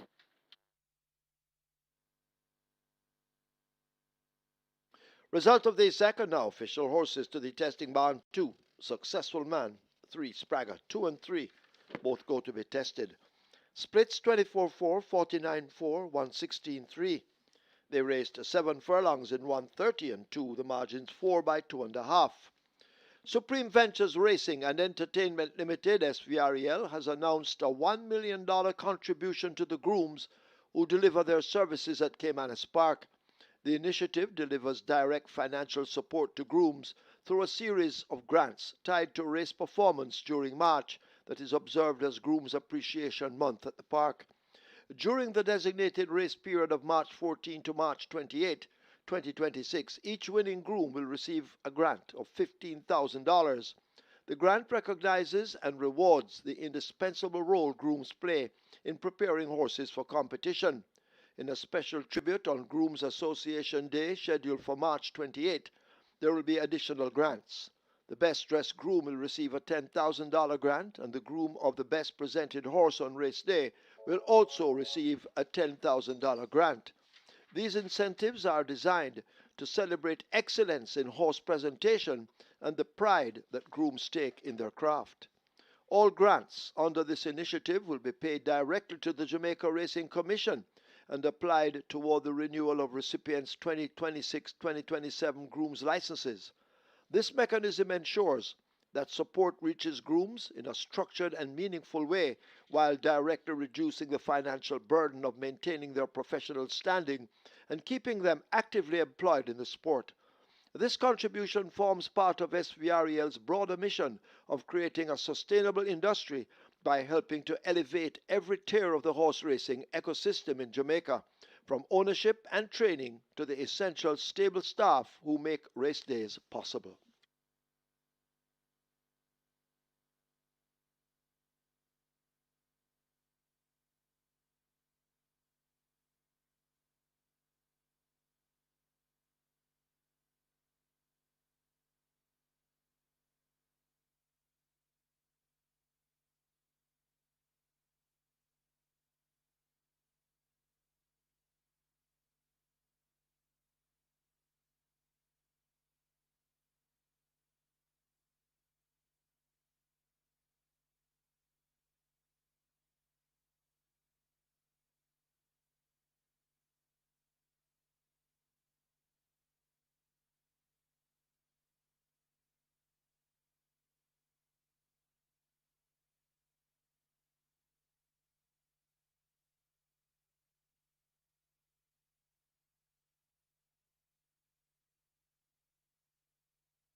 Number one, the teacher. This is the one taking the bulk of the bets here at the fixed odds windows. Open at $1.80. Absolutely very heavily bet down to $1.40. This one at the 1 to 2 favorite in the tote. The teacher expected to win based on the punter's reactions. So it's all the teacher at the fixed odds windows currently at $1.40. 180 into $1.40. Good luck. Race number 3.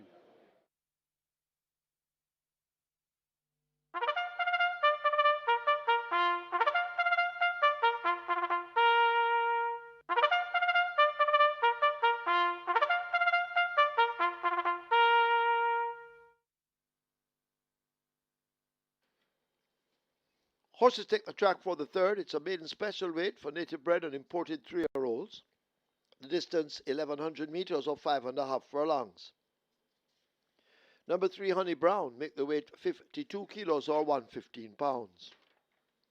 Wagering on double event, exact a trifecta rolling triple. Play spot 8 and quick 4, they both begin here. Play spot 8 has a single winner bonus of almost 180,000. Quick 4 in excess 138,000.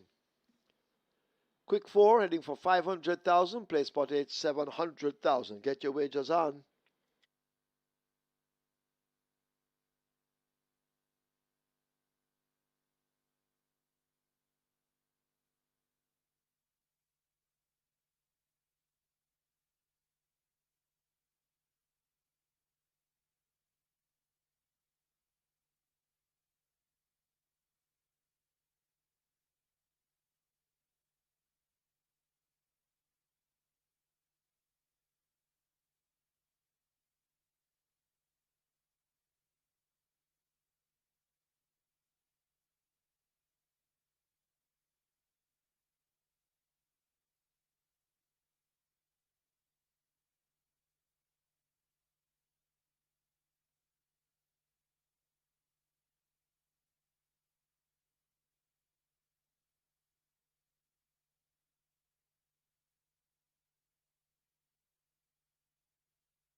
Successful man goes on the favorite and gets the job done in race number 2. Tevin Foster riding there for Turner Earl Burke and only David Pottinger, successful man, now graduates from native bred 5 year and up, anonymous of 3.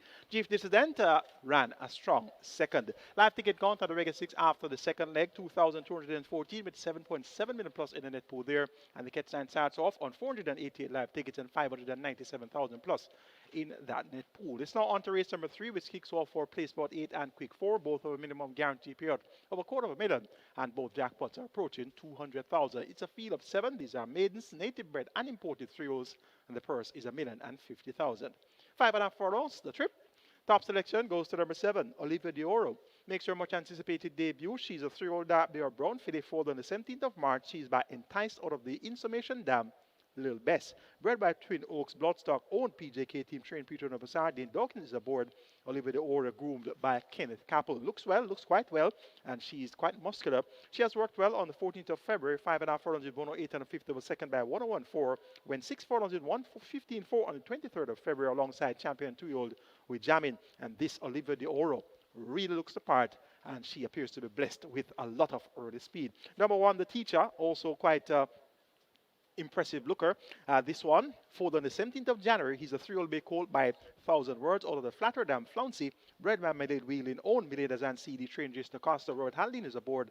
The groom Terence Bloomfield, first time lay 6 and figure 8 for the debut. The teacher has shown good speed, went 46.3 by 59.3 over the straight, went around the bend a half mile in 48 flat, went around the bend 5.5 in 109 flat alongside Fun Can Done, and went a half mile in 49 flat. Looks quite well.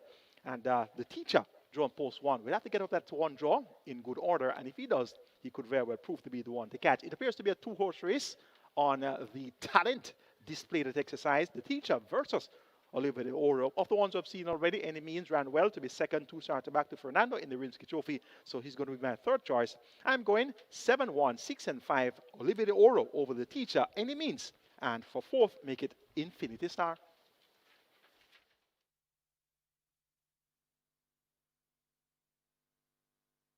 They've closed up the front of the gates as the quick 4 on its way to 750,000, and the place spot 8 also heading for 850,000. Jocks adjusting their goggles, which means that loading up will soon begin. 1 to 2 favorite, the teacher, owned by Mileda Zan CD, trained Jason DaCosta, ridden by stable jock Robert Halladine.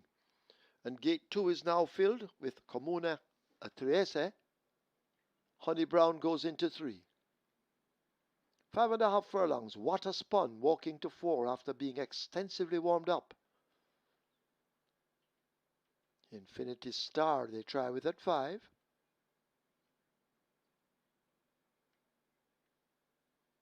Infinity Star is in. Any Means, one of 2 Michael Marlowe horses. The teacher, the favorite, coming into 1. And Olivia de Oro will be the final runner. Still waiting on Olivia de Oro to go in. Part of the way now, all the way in. Field in line for the 3rd of 10. 5.5 furlongs, a quick sprint, they're off. What a Spun came off slowly, so too Olivia de Oro as the favorite. The teacher grabs an early lead on the run past the 5. Any Means in close attendance, a length down. A break of some 4 or 5 lengths back to Comune Atrese. Infinity Star racing with Olivia de Oro on the outside. Honey Brown races second from the back, and What a Spun remains last. The field all strung out as they go slipping past the 7/16th and run toward the 3, and it's the favorite, the teacher, in control by some 2 lengths. Any Means tracking all the while, a break of maybe 8 lengths to making ground. Olivia de Oro, Comune Atrese racing next against the rail. Infinity Star is in the pink. Just in behind those, that's Honey Brown, and What a Spun firmly planted at the back, but it's the teacher continuing to lead the way. Inside the final 3/16th, Any Means now launching a charge on the outside. It's the teacher in the all red. As they arrive at the furlong pole, Halladine becoming a busy man and keeping the teacher going. Any Means continues to chase, but needs to find maybe 4 lengths inside the final 16th. It is the teacher and Robert Halladine running away from them in the end to take the 3rd easily by maybe 3 or 3.5. Any Means is second. Olivia de Oro is 3rd. Comune Terese is 4th.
In the winners enclosure, the unofficial winner of race number 3, number 1, The Teacher.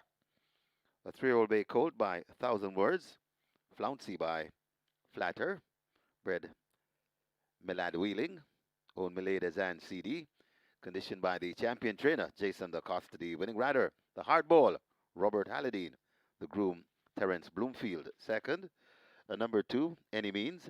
Third, number 7, Olivia De Horo. And the fourth, number 2, Comune Triese. Final time for 5.5 furlongs, 107.2.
Ten.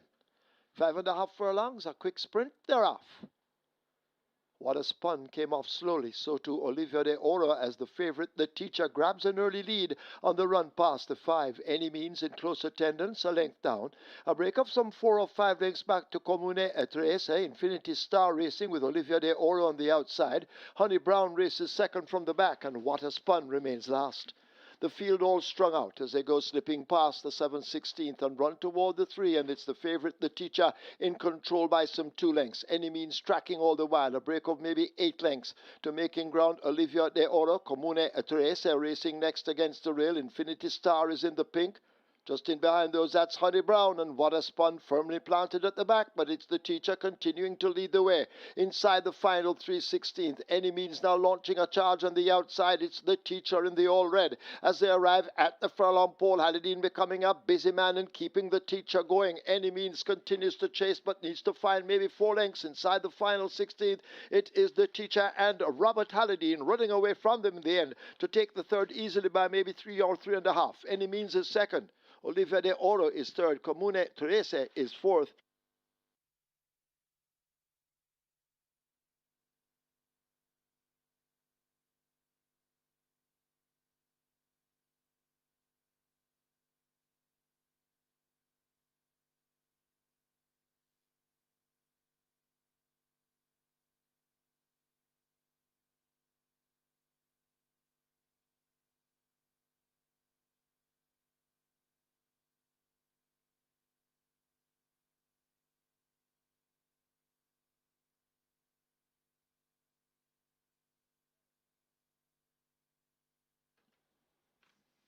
Result of the third, now official.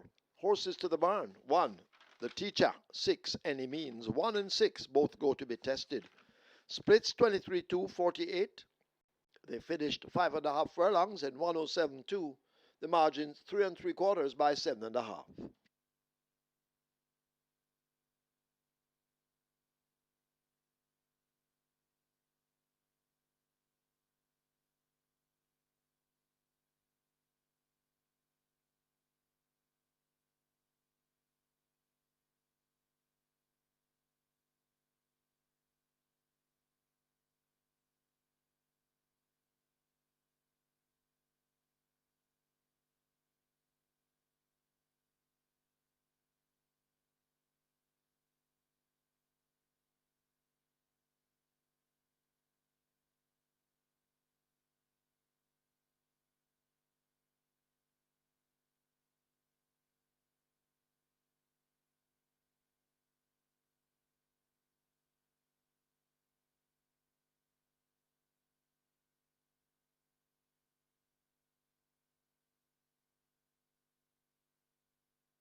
The 2026 Road to the Triple Crown starts here. The 32nd running of the Sir Howard for Coates and Gelding, and the 34th running of the Hotline Stakes for fillies on Saturday, the 21st of March, plus the official press launch for the 2026 Mute Mile. Don't miss the exciting announcement for the fifth staging of the Mute Mile. Only at Caymanas Park, home of the best thoroughbreds in the Caribbean. See you at the races.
So this is where the early five-star begins. Early five-star on its way to 700,000. And don't forget, tomorrow we'll have a mandatory payout on the early five-star, whether it's caught or not.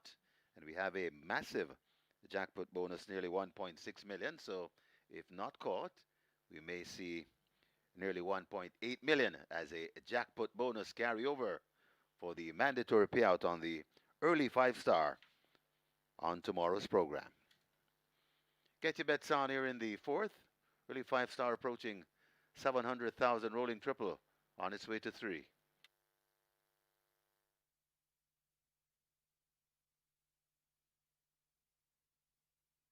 Race number 4 here, and quite an interesting one in terms of the betting close. We've seen a lot of money coming in for number 4, Sensational Destiny. This one opened at $11, very well back down to $4. So this one's 72 in the total, but good support at the fixers when it's coming in for Sensational Destiny. Other than that, we have 5 Swashbuckler currently at $1.90. Stalemate number 6, Awesome Star at $2.70, getting a little bit of support as well. And I've noticed there's a second favorite in the total, number 7. Delta Gamma currently at $3.60 at the fixer as well, so that is where the bulk of the betting is confined to. That Sensational Destiny currently at $4, Swashbuckler $1.90, Awesome Star $3.10, and Delta Gamma $3.60. But in terms of the biggest mover here, it has to be number 4, Sensational Destiny, $11 into $4, so a lot of unexpected support coming in for this one, and that's the best back runner here at the fixed odds windows for race number 4. Good luck.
Horses take the track for the fourth.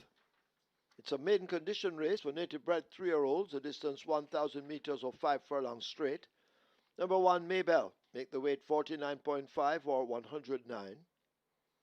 2, Strong Avenue, 54 or 119. 7, Delta Gamma, 52 or 115. 8, Gulfstream Cat, 53 or 117. Wagering on double event, exacta, quinella trifecta, superfecta, rolling triple. The early 5-star begins here with a single winner bonus in excess of $1.5 million. Early 5-star on its way to 800,000, rolling triple heading for 400,000. Get your wagers on.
Teacher gets off to a flying start in his career. First, that's time starter and shows the field, the clean pair of heels through. Robert Halley riding for Jason Acosta and Melida Zan CD. The teacher looks quite impressive. Runner-up in the contest was number 6, the Experience Any Means.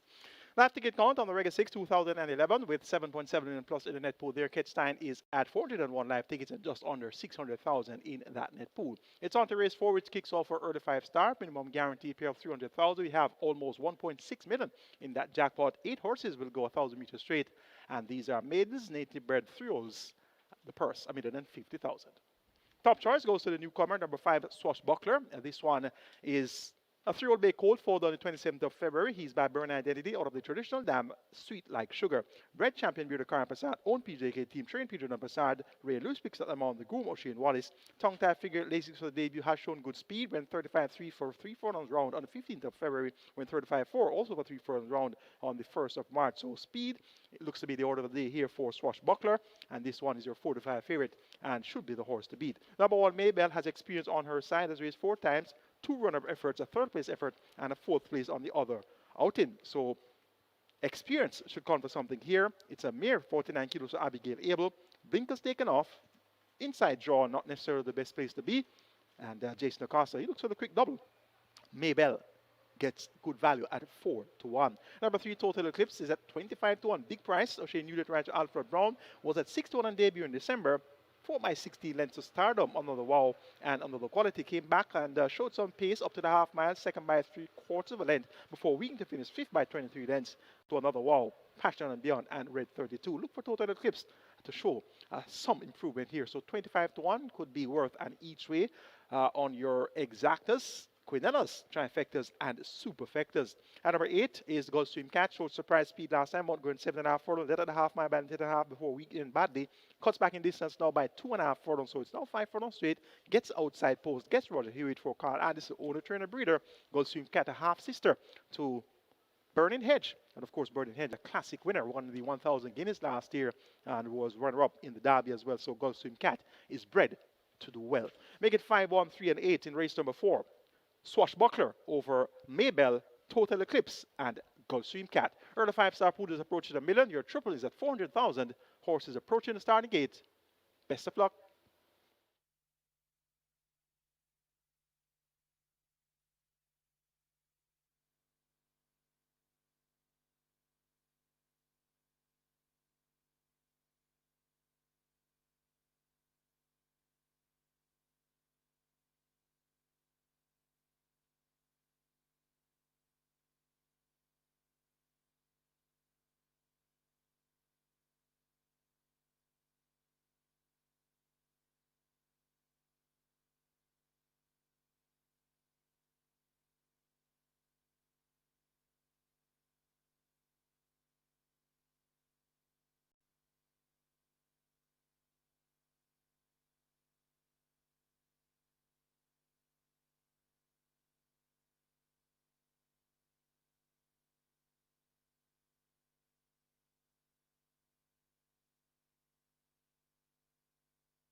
Closing up the front of the gate for the start of race number 4, the A five-star, early five-star pool heads to $1 million, and the rolling triple on its way to 500,000 as they close the front of the gates for the loading process. Get your bets on. An update on your pool. The early five-star now approaching 1.2 million. Very attractive early five-star pool. Jackpot bonus nearly 1.6 million. And be reminded, we are having a mandatory payout tomorrow on the early five-star. Loading up, about to begin.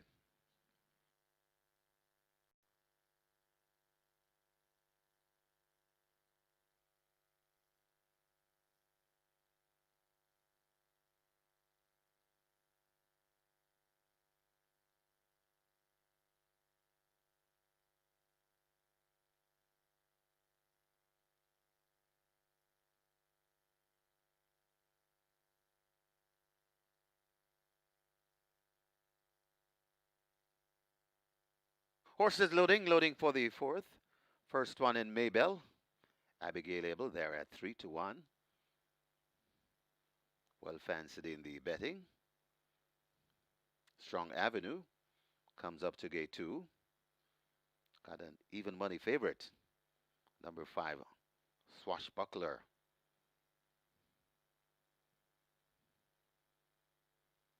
Rain Lewis, the rider. And Peter's on Passad, the trainer. Working on Strong Avenue, gate 2, part of the way in.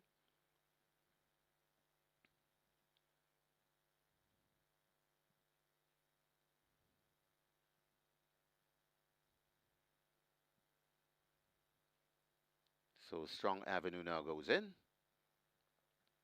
29-1 shot.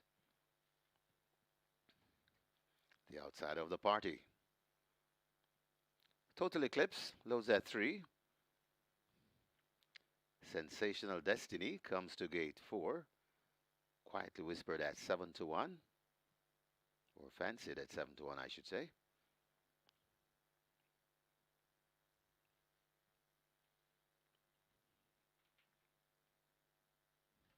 Rider comes down from Awesome Star.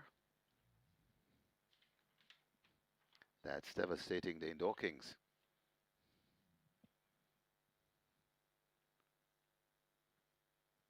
Working on Awesome Star to gate 6.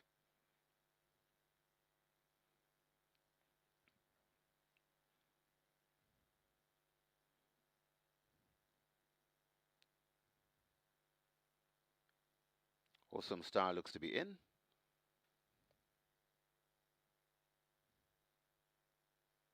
A rider climbs aboard.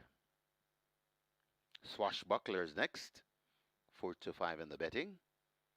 Goes in quietly. Delta Gamma and Gulfstream Cat. Those are the ones that out. Rider steps off Delta Gamma. Tyrese Anderson.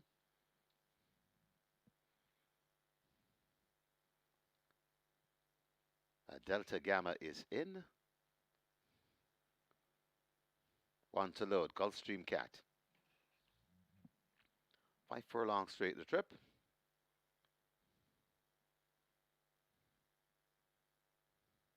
Gulfstream Cat goes in, and we're ready. Ready for race number 4. 5 furlongs straight the trip. Often racing, breaking smartly in the middle. That's Sensational Destiny, but Maybell has covered them already and is coming right across. The speedy Maybell is over on the far side, has that lead, leading the group toward the near side.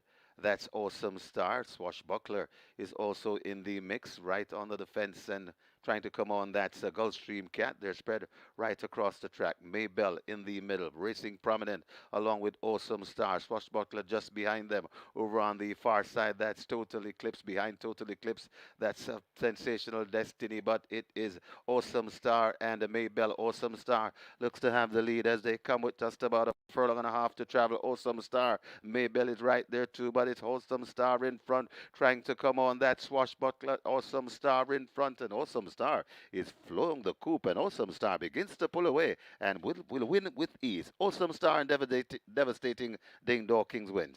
Got tight for second, either Swashbuckler or Maybell back in fourth. That's Delta Gamma.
In the winners' enclosure, the unofficial winner of race number 4, number 6, Awesome Star. 3-year-old Chestnut Colt by Burn Identity. Awesome Lucy by Fort Larned. better known Peniel. Conditioned by the chosen one, Peter John Passard, the winning rider, devastating Dane Dawkins, the groom, Jason White. Second, number 5, Swashbuckler, also from the Peter John Passard stable. Third, number 1, Maybell, and fourth, number 7, Delta Gamma. Stand by for your final time for 5 furlong straight.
Have a look at your monitors. That's the photograph for second. Nearest to us, number 5, Swashbuckler, getting the better of in the green. Number 1, Maybell.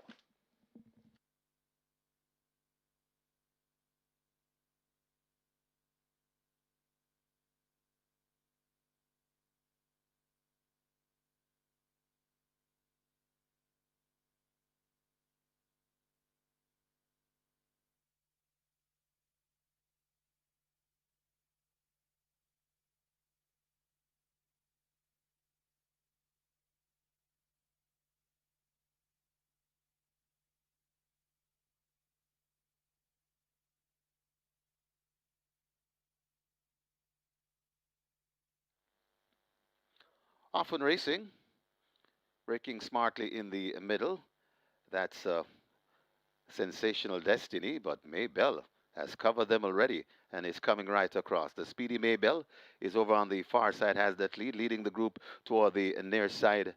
That's Awesome Star. Swashbuckler is also in the mix, right under the fence and trying to come on. That's Gulfstream Cat. They're spread right across the track. Maybell in the middle, racing prominent along with Awesome Star. Swashbuckler just behind them. Over on the far side, that's Total Eclipse. Behind Total Eclipse, that's Sensational Destiny, but it is Awesome Star and Maybell. Awesome Star looks to have the lead as they come with just about a furlong and a half to travel. Awesome Star. Maybell is right there too, but it's Awesome Star in front, trying to come on. That Swashbuckler. Awesome Star in front, and Awesome Star is flowing the coop, and Awesome Star begins to pull away and will win with ease. Awesome Star and devastating Dane Dawkins wins.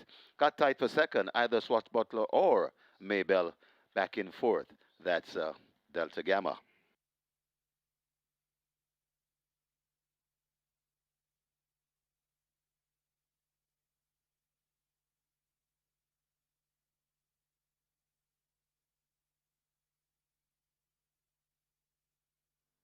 Result of the fourth now. Official horses to the testing barn. 4, Sensational Destiny.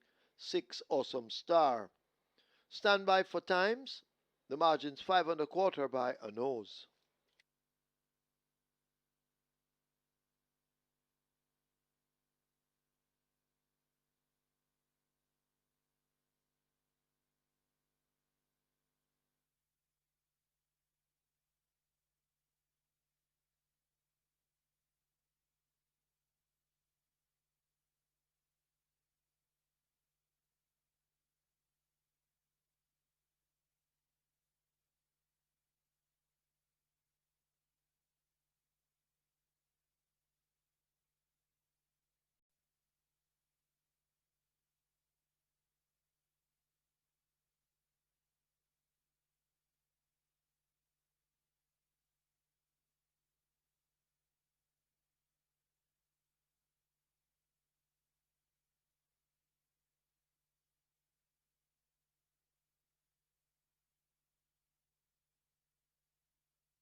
On to race number 5, and the two outside horses are the ones that are being bet, but particularly number 11, Kem. Kem opened at $9, well back. He was down to about 270 now. He's drifted up to, I think it's $3 now. Kem is the best back runner at the fixers window, and he's been taking money from we open. Currently at 330, Kem very well supported. The other one, the very fit ballistic missile, currently at 210. This is the other one that's getting the ball, the second most support here. So it's Kem and then ballistic missile, and then there's betting scattered out for a few others, Alkebelan, J Speed, and Titan Tempo. But it's really Kem is the best back runner. It's a 5-2 second favorite in total. It was a competitive 5 straight. Kem, best back runner, 330. Good luck for race number 5.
May I have your attention, please? Trainer Philip Lee wanted in the stewards room.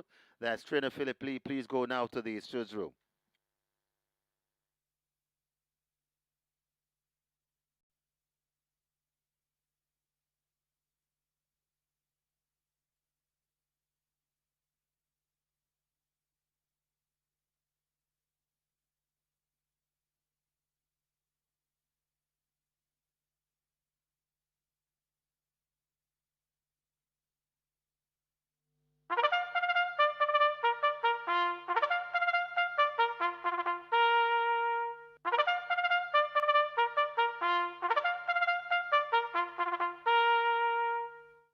Horses take the track for the 5th. It's for 3-year-olds and up. It's an optional claiming event, 700,000 to 600,000 the tag.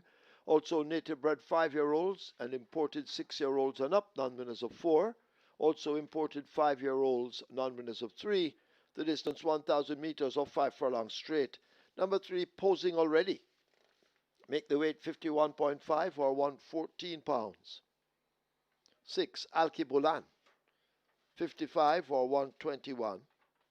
7, Titan Tempo, 53 or 117. 9, Princess Catalea, 54 or 119. 11, Kem, 55 or 121. Wagering offered on double event, exacta, quinella trifecta, superfecta, high five, rolling triple. This is where the Twilight Six begins. The Twilight Six on its way to 8 million, rolling triple heading for 400,000. Get your wagers on.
Awesome Star gets the job done in race number 4, quite convincing too. Very speedy sort, made all the running. Dane Dawkins riding there for Peter Dumpassard and owner breeder Peniel. Awesome Star at 7-2 gets the job done, first time of asking.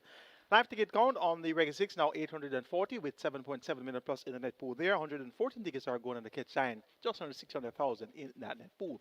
It's now time to shift your focus to the Twilight 6 minimum guaranteed payout 3.5 million, and we have a field of 11 declared to go posted. They're on the way to the starting gate. They go 1,000 meters straight. It's for the claimant level 700,000 down to 600,000. Top selection goes to number 10. Ballistic Missile. Christopher Mandin, Roger Joseph Thomas. This one's the winner last time out at the nuns of 3 double. Won by 6 1/4 lengths in 101, 3, 4, 5 4 on straight. Beating Radam and Tornado. Still takes on claimants without a tag, of course, being eligible to do so as a 5-year nuns of 4. And has to carry 57 kilos, gets an outside post, and from one of his better efforts, he could very well get the job done.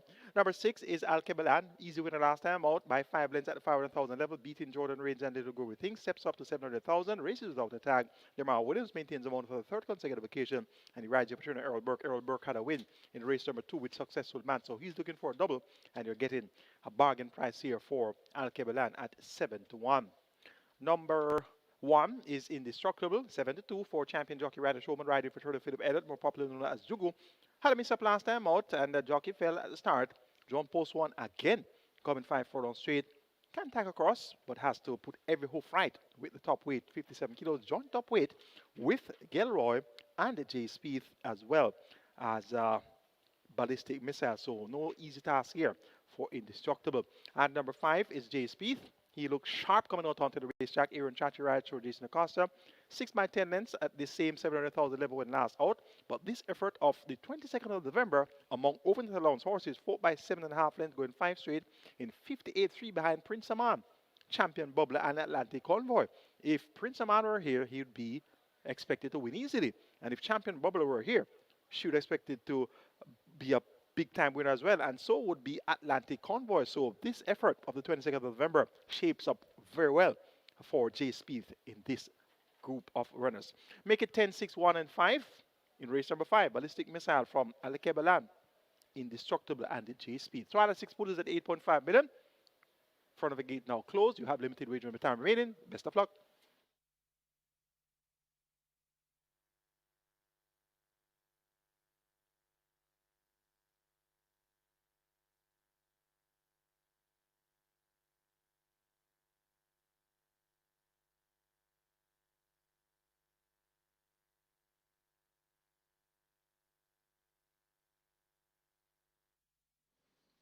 So now they prepare to load as they've closed the gates. Twilight 6 heading for 9 million, rolling triple, going towards 600,000. And the high 5 on its way to $250,000. Get your wagers on quickly. Loading up will begin shortly.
Horses now loading.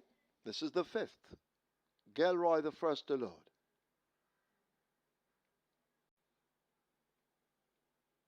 Twilight 6 heading for 9 million, rolling triple 600,000.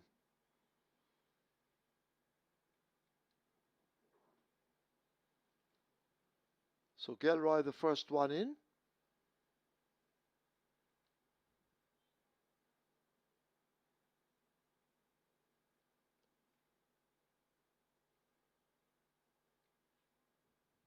Ballistic Missile at 9 to 5.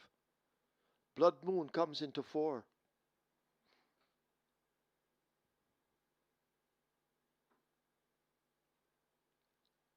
So you need to hurry, get those wagers in.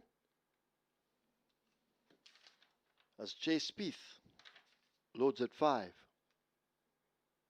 7 to 1, well supported.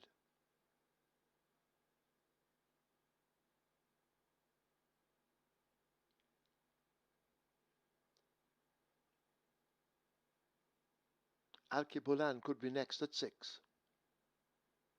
6 to 1 in the wagering. Backing away from gate 6.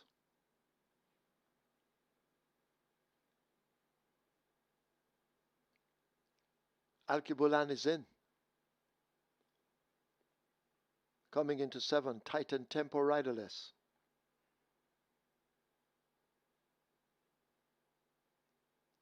Rider climbs aboard. That's Garvin Harris. Great Wayne in at 8.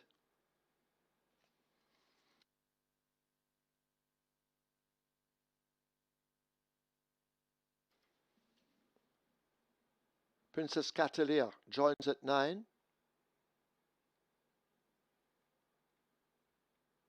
Not many left to load. If you haven't wagered, you need to hurry.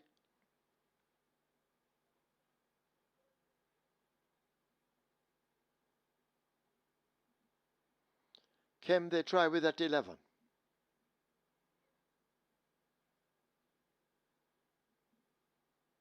Ballistic Missile circling around. So 2 to load. Ballistic Missile. An Indestructible. Radish Roman riding. 3 to 1. Well supported.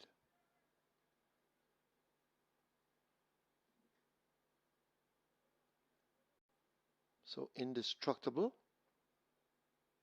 Backing away from gate 1. Ballistic Missile acting up. Rider springing off.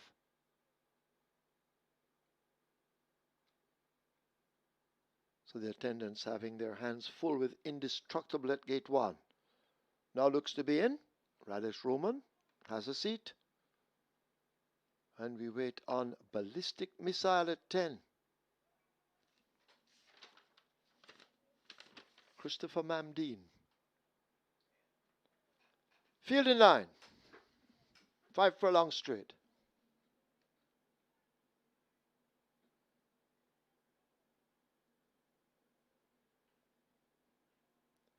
Starter holds them. Now he's ready. Indestructible, giving problems in 1. Rider not seated.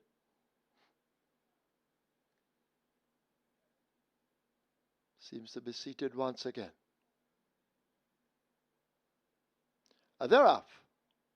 Indestructible and Gelroy come away on the far side. Posing already races in the center with a Blood Moon. Also showing some speed, that's a Jay Spieth. Titan Tempo racing in behind the front rank. Alki Bolan is the one showing good dash. Ballistic Missile is right against the stand fence. Kem racing close enough if good enough at this stage. Great Wayne is also in a handy spot as they spread right across the course and make their way toward the final quarter. Alki Bolan is running in the middle of the racetrack. Ballistic Missile may just have that overall lead. Great Wayne shaken up now and asked to close, along with Kem in the blue cap. But Ballistic Missile is right against the stand fence. On the far side, Alki Bolan and Blood Moon, these two racers a team, but they run toward the final furlong. And over on the far side, Blood Moon is traveling strongly right against the stand fence. Here comes Kem with a kick. Also Titan Tempo running on, but it is Blood Moon who has the advantage from Titan Tempo. Alki Bolan has faded. Blood Moon gets gets there just ahead of Titan Tempo. Princess Catalia looks to have snuck through to get third. On the far side, Indestructible and Alki Bolan.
In the winners enclosure, the unofficial winner of race number 5, number 4, Blood Moon, a 5-year-old chestnut gelding by Midnight Walk, Right Marker by Market Rally,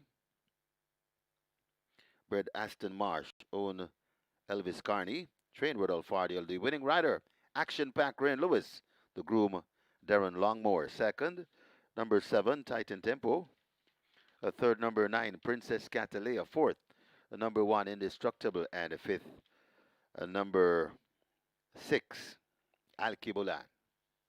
And of course, Action Pack Rain Lewis is sponsored by True Shake, Nutrition Shake.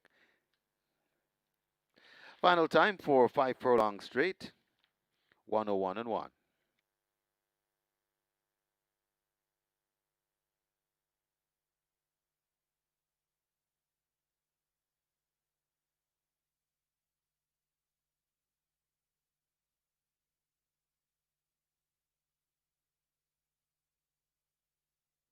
We have a claim. We have a claim. Number 8, Great Wayne. 4 submitted, 2 void. Carl Anderson for himself. Carl Anderson claims Great Wayne for himself.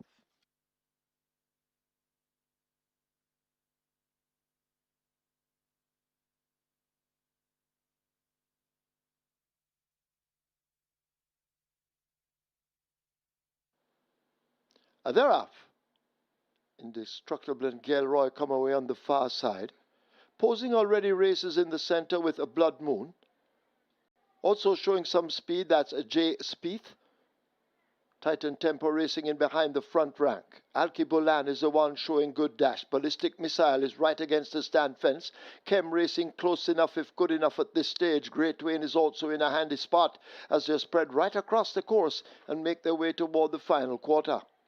Alkebulan is running in the middle of the racetrack. Ballistic Missile may just have that overall lead. Great Wayne shaken up now and asked to close, along with Kem in the blue cap. But Ballistic Missile is right against the stand fence. On the far side, Alkebulan and Blood Moon, these two racers a team, but they run toward the final furlong. And over on the far side, Blood Moon is traveling strongly right against the stand fence. Here comes Kem with a kick. Also Titan Tempo running on, but it is Blood Moon who has the advantage from Titan Tempo. Alkebulan has faded. Blood Moon gets there just ahead of Titan Tempo. Princess Catalia looks to have snuck through to get third. On the far side, Indestructible and Alkebulan.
We now have a stewards inquiry and two jockeys are objecting.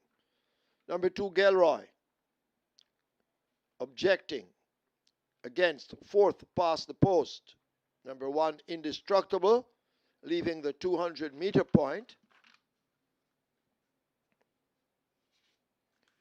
7, Titan Tempo, Gavin Harris, objecting against first past the post, Blood Moon, during the final 100 meters. So stewards inquiry, two jockeys objections. Roger Hewitt and Gelroy objecting against number 1, Indestructible, fourth past the post, leaving the 200-meter point. Gavin Harris with Titan Tempo objecting against the first past the post, number 4, Blood Moon, during the final 100 meters. Please hold all tickets.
Your attention, please. So we go back to race 4. The splits were 23-3 by 48-2. They raced 5 furlongs straight in 101.3. Just repeating, the splits race 4, 23-3, 48-2. 5 furlongs straight raced in 101.3.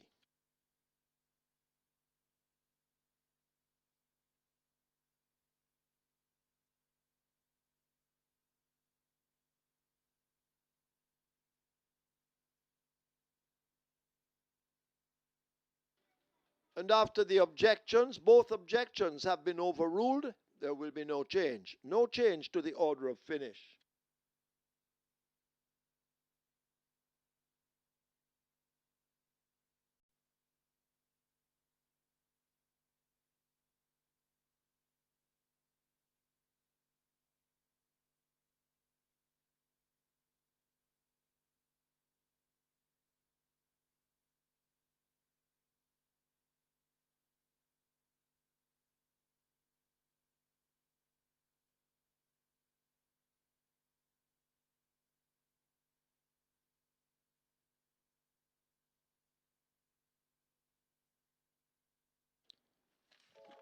Result of the 5th. Now official. Horses to the testing barn. 4 Blood Moon, 11 Chem. 4 and 11 go to the testing barn. Splits 24, 47-4. Final time. 5 furlong straight, 101.1. The margin's 1.5 by 1.25.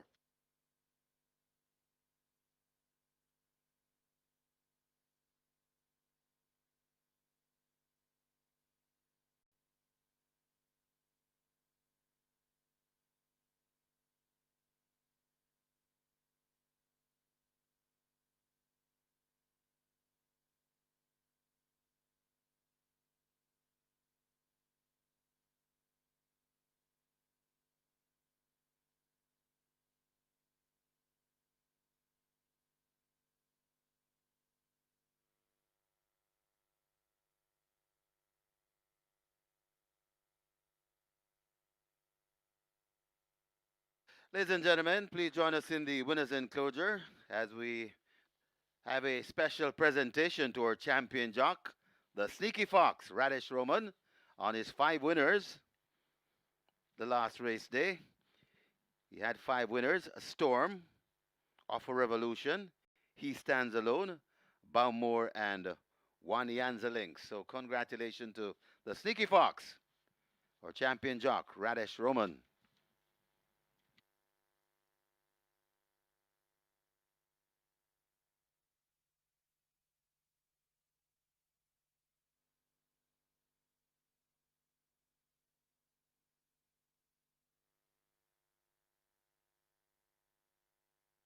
And coming up, race number 6, this is where the late 5-star begins. And we have 2 lovely carryovers to boot. Superfecta carryover, 326,000. So nobody caught the Superfecta. So in excess, 326,000. And nobody caught the High Five, 179,000 plus. So 2 carryovers along with the beginning of the late 5-star. And once again, you can take down the late 5-star here. If not, we'll have a massive jackpot bonus carryover for the mandatory payout on the early 5-star.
Here, and there are two horses that are really getting support at the fixers with us. Number one, Absolute Blue. This one opened at $7, was down to $2.50 for quite a while now.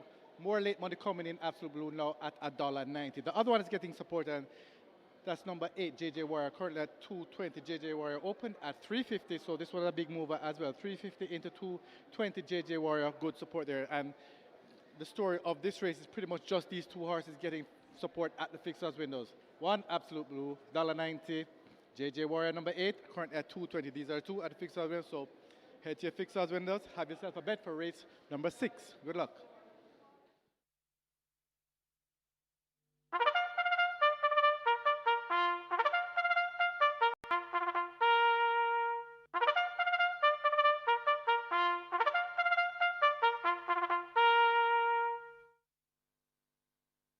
Horses take the track for the 6th. It's for 5-year-olds and up. It's an optional claiming event.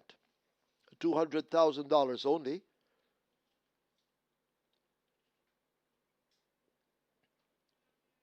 The distance, 1,100 meters or 5.5 furlongs.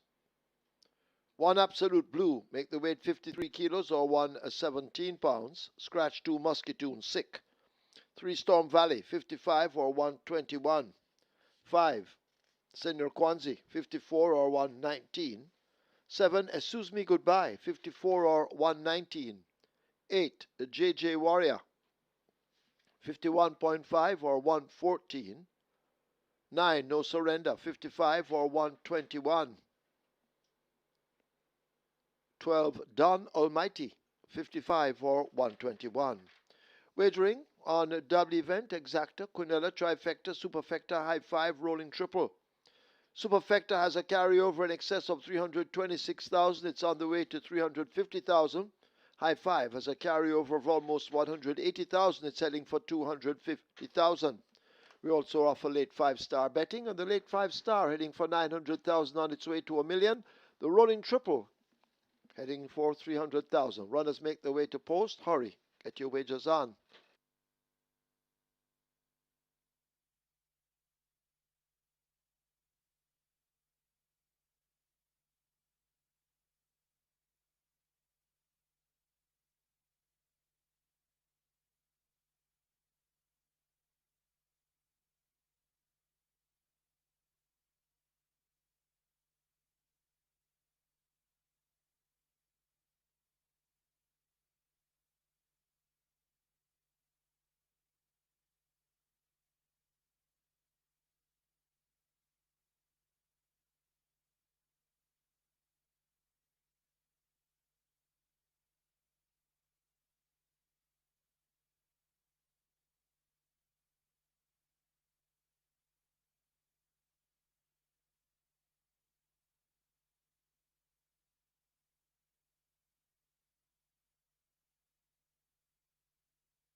A notable upset at the midway point of the card at 34-1. Blood Boone gets the job done. Ray loose in the Saturday for the Rudolph Hardiel and owner Elvis Carney. Upsets all round with the runner-up Titan Tempo going off at 12-1. So turn for the books there in race number 5, resulting in a reduction in the live ticket count on the Reggae 6 to 37, with 7.7 million plus in the net pool coming into the cash out legs here. Into some big bucks already on the Reggae 6. 2 tickets are still going on the catch 9, just under 600,000 in that net pool. And the Twilight 6 starts off with a mere 131 live tickets at just over $6 million. So you're into some big money already on the Twilight 6. Whatever happens, thereafter, and we have 5 races remaining on the Twilight Six side of things. It's now on to the cash out leg of the regular 6 and start of the late 5 star. Late 5 star, minimum guaranteed payout 300,000. Scratch number 2, Muscatoon, we're down to a field of 11, and they go 1100 meters or 5.5 furlong. It's for the 200,000 claimers. No optional claiming involved here. Top choice goes to number 12, Donald Mighty. Ryan Darby is back with a bang. Had a triple last week, so his barn is on fire, literally. So this Donald Mighty appears to have a simpler task as he could ask. He was a winner among restricted 200,000 claimers on the 15th of November. So now he takes on straight 200,000 claimers, so no horses that are 6 years old up, nuns of 3, 6 years old, nuns of 2, etc., etc. They can't run in this race. It's only for straight 200,000 claimers, so nobody is in here on any condition or the other. So that makes it an easier assignment for Donald Mighty, and Donald Mighty looks quite well. Champion apprentice Demar Williams, also known as Struggle Picks at the Mount, and this one is my firm selection for the 6th event. Number 7 is Excuse Me Goodbye. Has speed, but doesn't prove to be quite resolute. Always leads, usually always stops. But this time around, it's such a simple task that Excuse Me Goodbye should have absolutely no excuses, no pun intended. So watch out for this one to be in front for a long way and possibly slipping away from rivals. Number 8 is JJ Warrior. This one continues to look the part. Reports first of the claim now trained by Barrington Dawes. Tyrese Anderson picks up the mount for the 3rd consecutive occasion. JJ Warrior should also acquit himself fairly well here. And number 4 is Big Man Biden, another grade. This one gets 25 to 1. Rogela, who rides Omar Williams. 8 by 13 lengths last time out among 200,000 claimers, which included some restricted contenders, tapping in 1 over Stormboy. So Big Man Biden should actually appreciate the conditions of this race today. All about straight 200,000 claimers. Make it 12-7, 8-4 in race number 6. Donald Mighty to be an easy winner over Excuse Me Goodbye, then JJ Warrior and Big Man Biden. Late 5-star pool, 1.2 million and climbing. The triple is at 350,000. You have limited wagering time remaining. Get those bets on now, and best of fortune.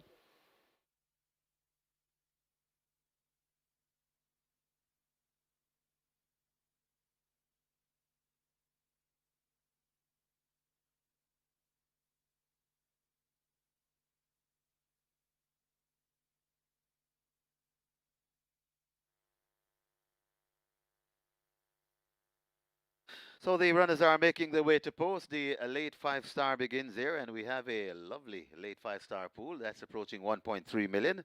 Late 5-star approaching 1.3 million, and this is the final chance you'll get to take down the 5-star on your lonesome. If not, whether or not we'll have a mandatory payout tomorrow.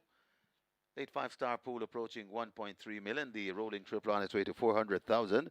Don't forget, we have carryovers in the high 5 and superfecta. Superfecta carryover in excess 326,000. Superfecta pool approaching 600,000. And the high 5 has a carryover nearly 180,000. That pool is approaching 400,000. They have closed up the front of the gate, so the loading up is very near. Hurry to the windows and place your bets.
So the late 5-star fast approaching 1.5 million as the loading up about to start.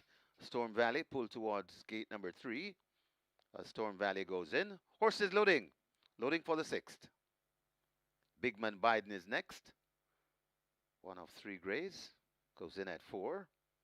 Senor Kwanzi lining up for 5. 9 to 5 the favorite. Don Almighty drawn at gate number 12. Then we get 2 to 1 on Absolute Blue, number 1. Also joint second choice, the 8 JJ Warrior at 2 to 1. Excuse me, goodbye. Could be next. Gate number 7.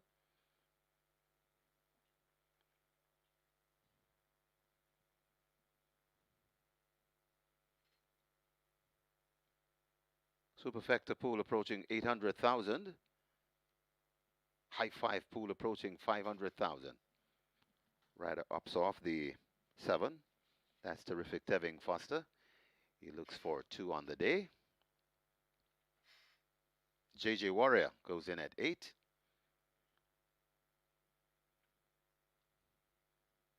We still have 6 to be loaded. No surrender. Well, we actually have 4 grays here. No surrender going in at 9. Mo Aviator heads to gate number 10.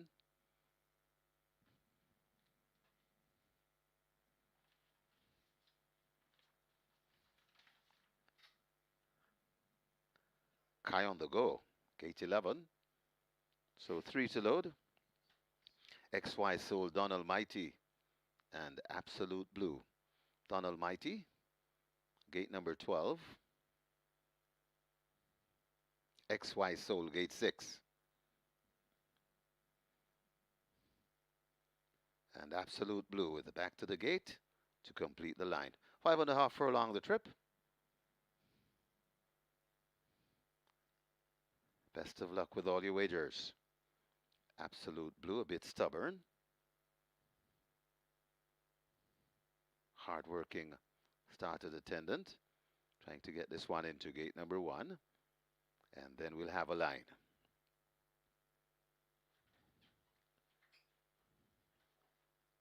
Absolute Blue is in. Starter Michael Sims is ready. And we're ready. Ready for a start.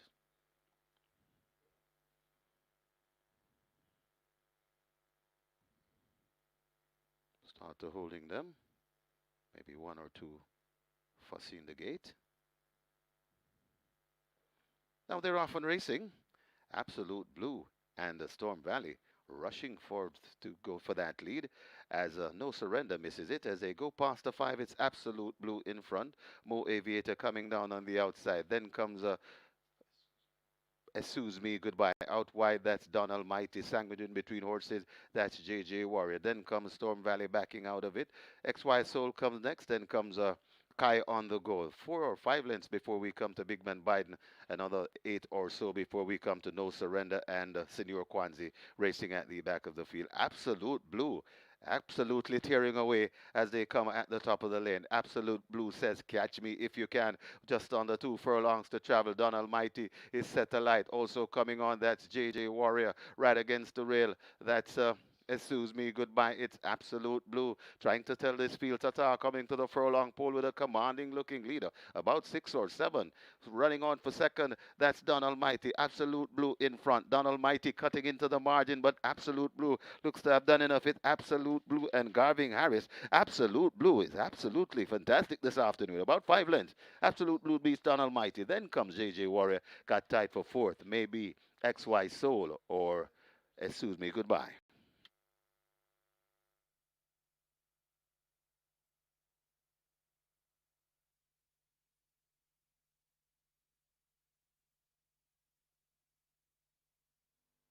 We have claims. We have claims in the 6th event. Number 1, Absolute Blue. 3 submitted. Roy Matthews for Marshall Russell. Roy Matthews claims Absolute Blue for owner Marshall Russell. 3 claims submitted for number 7, Excuse Me Goodbye. Randolph Scott for Julian Murray. Randolph Scott claims 7 Excuse Me Goodbye for Julian Murray. 5 submitted, 1 void for number 8 JJ Warrior, Adrian Prince for Boris McIntosh. Adrian Prince claims JJ Warrior for Boris McIntosh.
In the winners enclosure, the unofficial winner of race number 6, number 1, Absolute Blue, an 8-year-old bay horse by Stormcraft, catalogued by Skipping.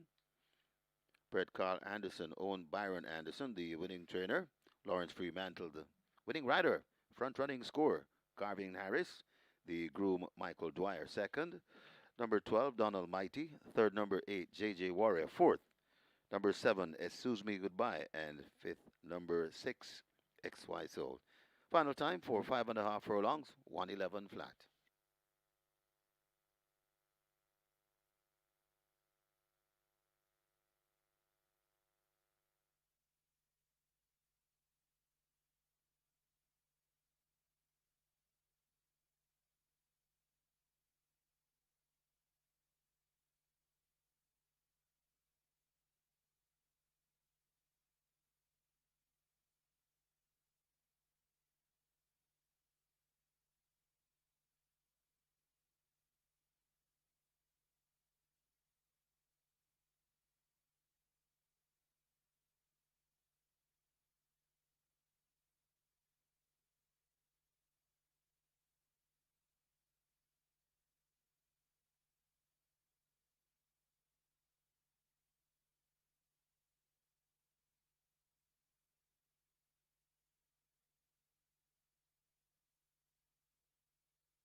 Now they're off and racing. Absolute Blue and the Storm Valley rushing forward to go for that lead as No Surrender misses it as they go past the 5. It's Absolute Blue in front. Mo Aviator coming down on the outside. Then comes Excuse Me Goodbye out wide. That's Don Almighty. Sandwiched in between horses. That's JJ Warrior. Then comes Storm Valley backing out of it. XY Soul comes next. Then comes Kai on the goal. 4 or 5 lengths before we come to Big Man Biden. Another 8 or so before we come to No Surrender and Senior Kwanzi racing at the back of the field. Absolute Blue. Absolutely tearing away as they come at the top of the lane. Absolute Blue says, catch me if you can. Just under 2 furlongs to travel. Don Almighty is set alight. Also coming on, that's JJ Warrior right against the rail. That's Excuse Me Goodbye. It's Absolute Blue trying to tell this field Tata coming to the furlong pole with a commanding looking leader. About 6 or 7. Running on for second. That's Don Almighty. Absolute Blue in front. Don Almighty cutting into the margin, but Absolute Blue looks to have done enough. It's Absolute Blue and Garvin Harris. Absolute Blue is absolutely fantastic this afternoon. About 5 lengths. Absolute Blue beats Don Almighty. Then comes JJ Warrior. Got tied for 4th. Maybe XY Soul or Excuse Me Goodbye.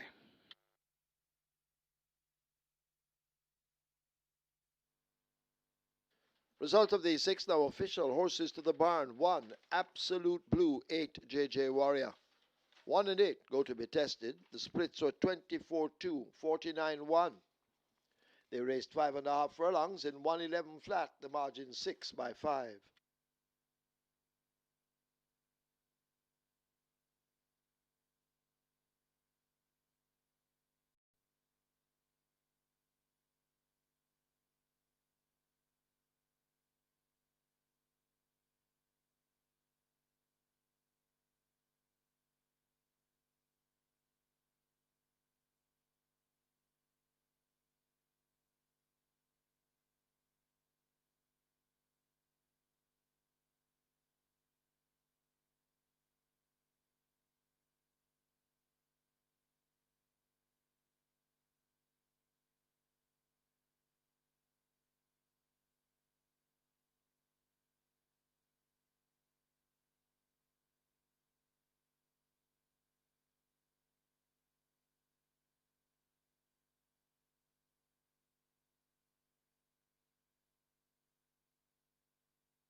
Bossy Girl takes the track early.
Horses take the track for the 7th. It's a maiden condition race for native bred 5-year-olds and up. The distance 800 meters or 4 furlongs straight.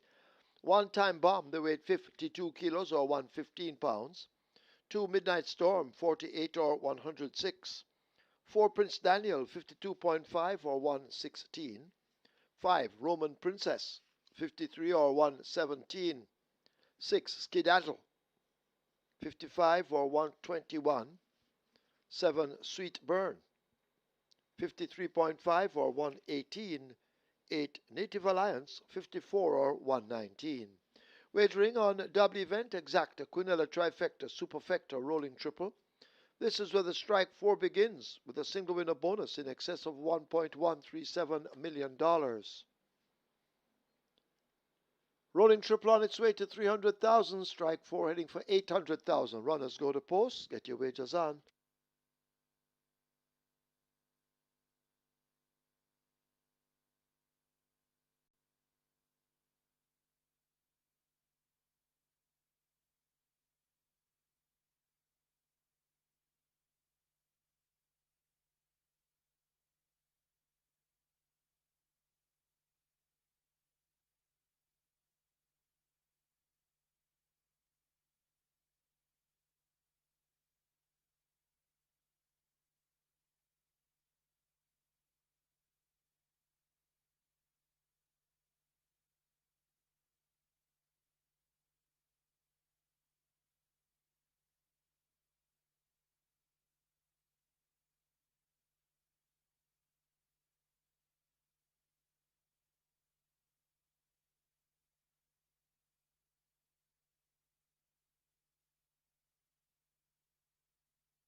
Absolute Blue returns to form in a big way, making all the run in there. Had a big lead, turning for home, and held the gallop to the finish. Garvin Harris for Laurentry Mantle, firmly on top in the sixth event, getting the better of Donald Mighty. Live ticket count on the catch line down to 2 with just under 600,000 in that net pool, and we have 68 tickets going on the Twilight 6. Reggae 6 at 188,000 in dividends there. The jackpot now over 10.6 million. Congrats to our Reggae 6 winners. On to race number 7, which begins the strike 4. Minimum guarantee paid a $500,000. We have 1.1 million plus in the jackpot. Field of 8 goes 800 meters straight or 4 furlong straight. It's for the native bred 5 years and up.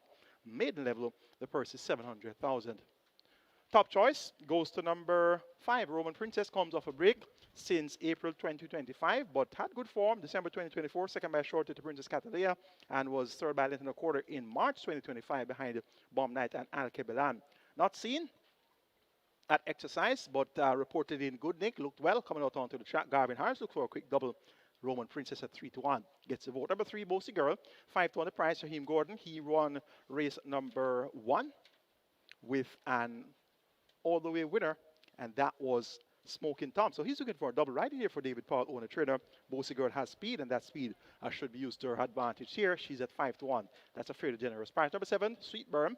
Javine Patterson riding here for Laurentry Mantle. Laurentry Mantle looks for the quick double. Just had a win with Absolute Blue. And Sweet Burn has had many chances to get the job done, but has not been able to do so. But quite consistent in finishing on the frame. Today could be Sweet Burn's day. At number 4, Mind Charge, Prince Daniel. Like the way he carried himself when saddling and coming out onto the track. Rashawn Lewis rides for Order the Seeker.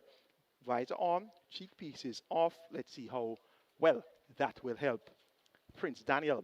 There's a spring in the market. Number 8, the first-time starter, Native Alliance. This one gets 85. Actually, the favorite. Informed Tajisiku rides for Paul Swaby and owner D&A makes a belated debut at 5 years old. He's a 5-year-old bay horse by a successful native out of the Burning Mark Dam of Water Wave, bred there on Augustus Longmore, owned DNA trained Paul Swaby. The groom is Peter Hemley, and this one clearly has very high, stable confidence in his chances. Make it 5-3-7-4 in race number 7. Roman Princess over Bossy Girl, Sweet Burn, and Prince Daniel. Strike 4 pool is at 900,000, so that's approaching $1 million. Your triple is at 300,000. You have limited wagering time remaining. Get your bets on now, and best of luck.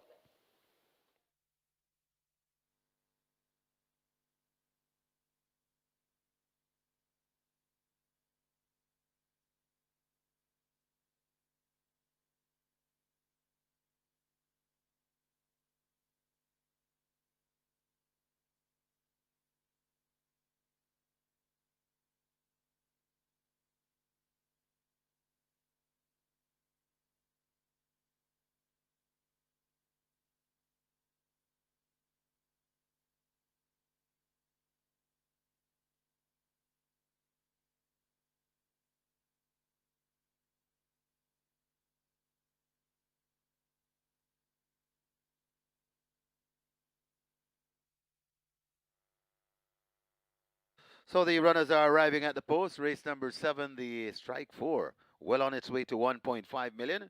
Your strike 4 heading to 1.5 million. We're almost at 1.4.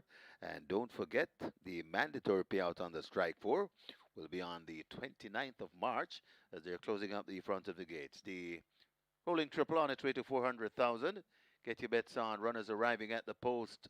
Hurry and place your bets.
Horses loading. Time Bomb, the first one in at gate 1.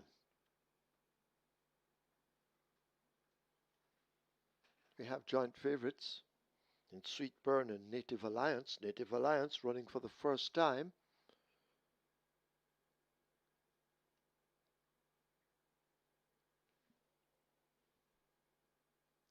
So Time Bomb, the only one in. Going in at 5. That's Roman Princess. Harris looking for a double on the card.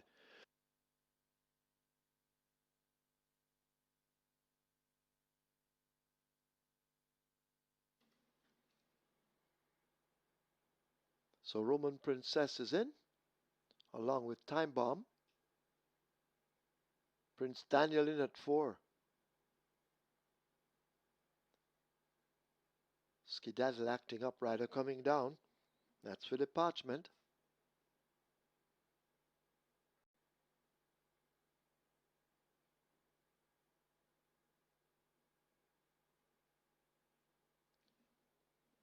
Coming into 6, they try with Skedaddle.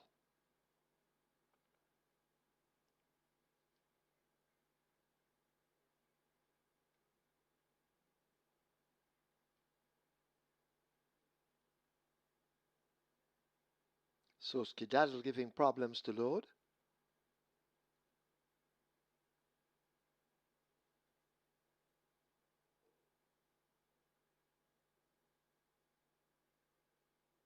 Skedaddle continues to back away from gate 6. But you need to hurry now, get your wagers on.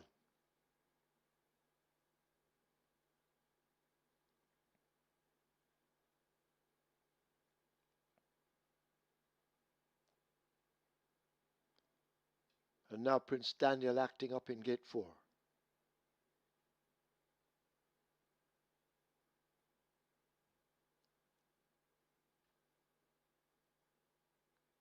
So this Skedaddle continues to fight them off and now decides to go in. So Skedaddle, the troublemaker, is now in. Sweet Burn walking to 7. Sweet Burn is in. Gate 2 will be filled by Midnight Storm, circling around. First time runner Native Alliance coming into 8. 9-5 now the favorite. Midnight Storm coming into 2. And the final one will be Bossy Girl at 3. 4 furlong straight. Field in line. This is the 7th. Starter ready. They're off. Time Bomb gets away on the far side. Prince Daniel showing some early speed. Bossy Girl is being tacking across in the center as they sort themselves out and make their way running toward us. Roman Princess is showing good early dash and may already have that lead just ahead of Bossy Girl. Sweet Burn in the yellow cap racing in behind them. The first time runner Native Alliance is right against the stand fence, but they've got to catch Roman Princess. Inside the last quarter, Roman Princess turning the power on and slipping away from them, being chased all the while by Sweet Burn. Bossy Girl is in a handy spot if good enough, but Roman Princess is traveling powerfully, leaving the furlong pole behind. Arriving at the final 16th, it is Roman Princess and Garvin Harris. He's looking for a double. He's going to get it. Roman Princess and Garvin Harris win by 5 or more. Sweet Burn is second. Tight. Could be Time Bomb just over Bossy Girl.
In the winners enclosure, the unofficial winner of race number 7, number 5, Roman Princess.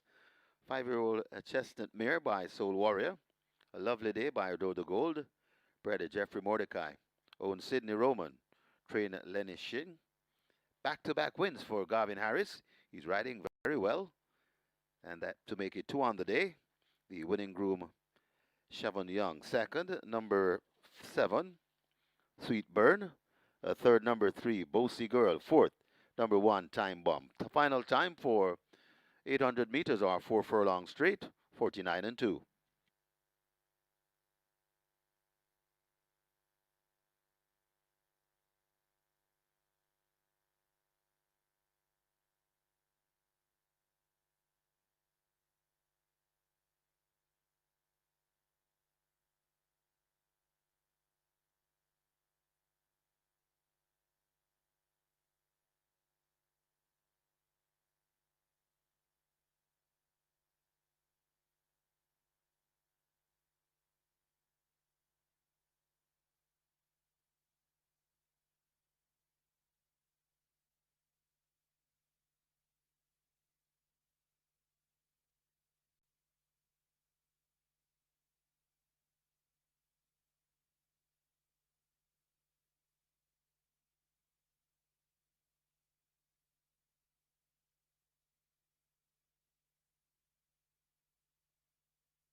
They're off.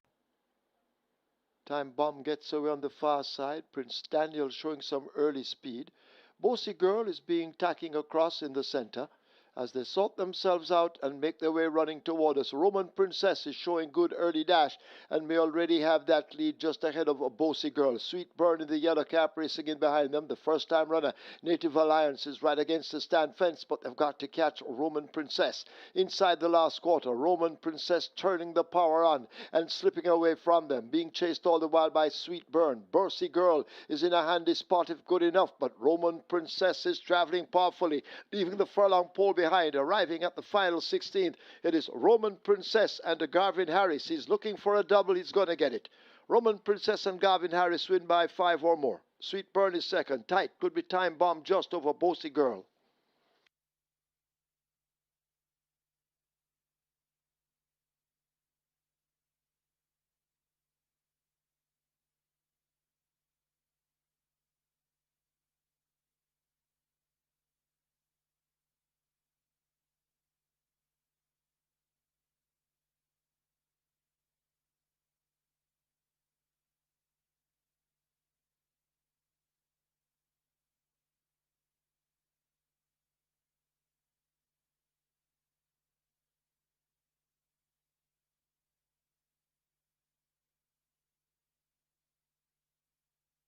Result of the 7th now official. Horses to the barn. 3, Bossy Girl. 5, Roman Princess. 3 and 5 both go to be tested. Split 24-3. Final time 49-2. The margin's 5 1/4 by 7.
On to race number 8 here. Not a whole lot to say because it's all one-way traffic on the very short price favorite at a generous $1.30. Supernatural Power, this one $1 to 5 in the tote, by far the favorite, and at $1.30 are the fixers winners, and that's pretty much the only thing you're looking at for this race. Not a whole lot to really say, not much attention for anything else. It's all Supernatural Power currently at $1.30. Good luck for race number 8 if you're going to try and beat this one.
So top selection, Roman Princess proves to be the best of a team bunch. Garvin Harris on a quick double getting the job done there for trainer Lenny Shim and owner Sidney Roman. Roman Princess firmly on top over Sweet Burn.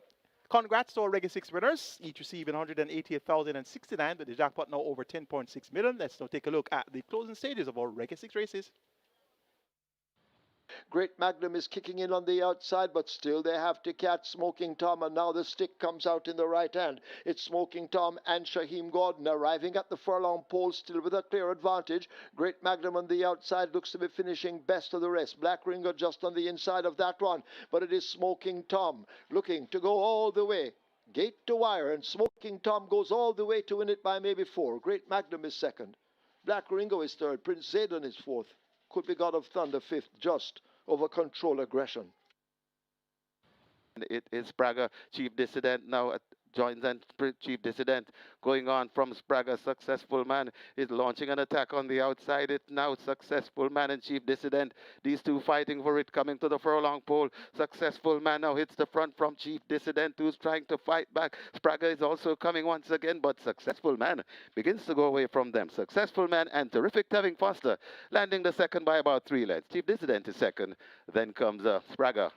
And just walking in, that's Buttercup.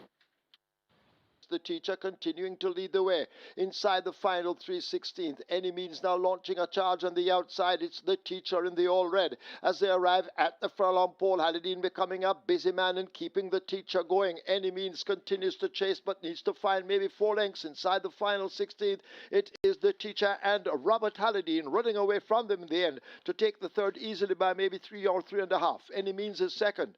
Olivia de Oro is third. Comune Terese is fourth. As they come with just about a furlong and a half to travel. Awesome Star. Maybell is right there too, but it's Awesome Star in front, trying to come on that swashbuckler. Awesome Star in front, and Awesome Star is flowing the coop, and Awesome Star begins to pull away and will win with ease. Awesome Star and devastating Ding Dawkins wins.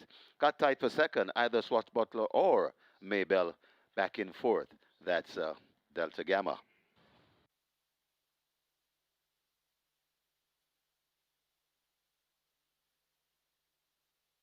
An Awesome Star is flowing the coop, and Awesome Star begins to pull away and will win with ease. Awesome Star and devastating Ding Dawkins wins.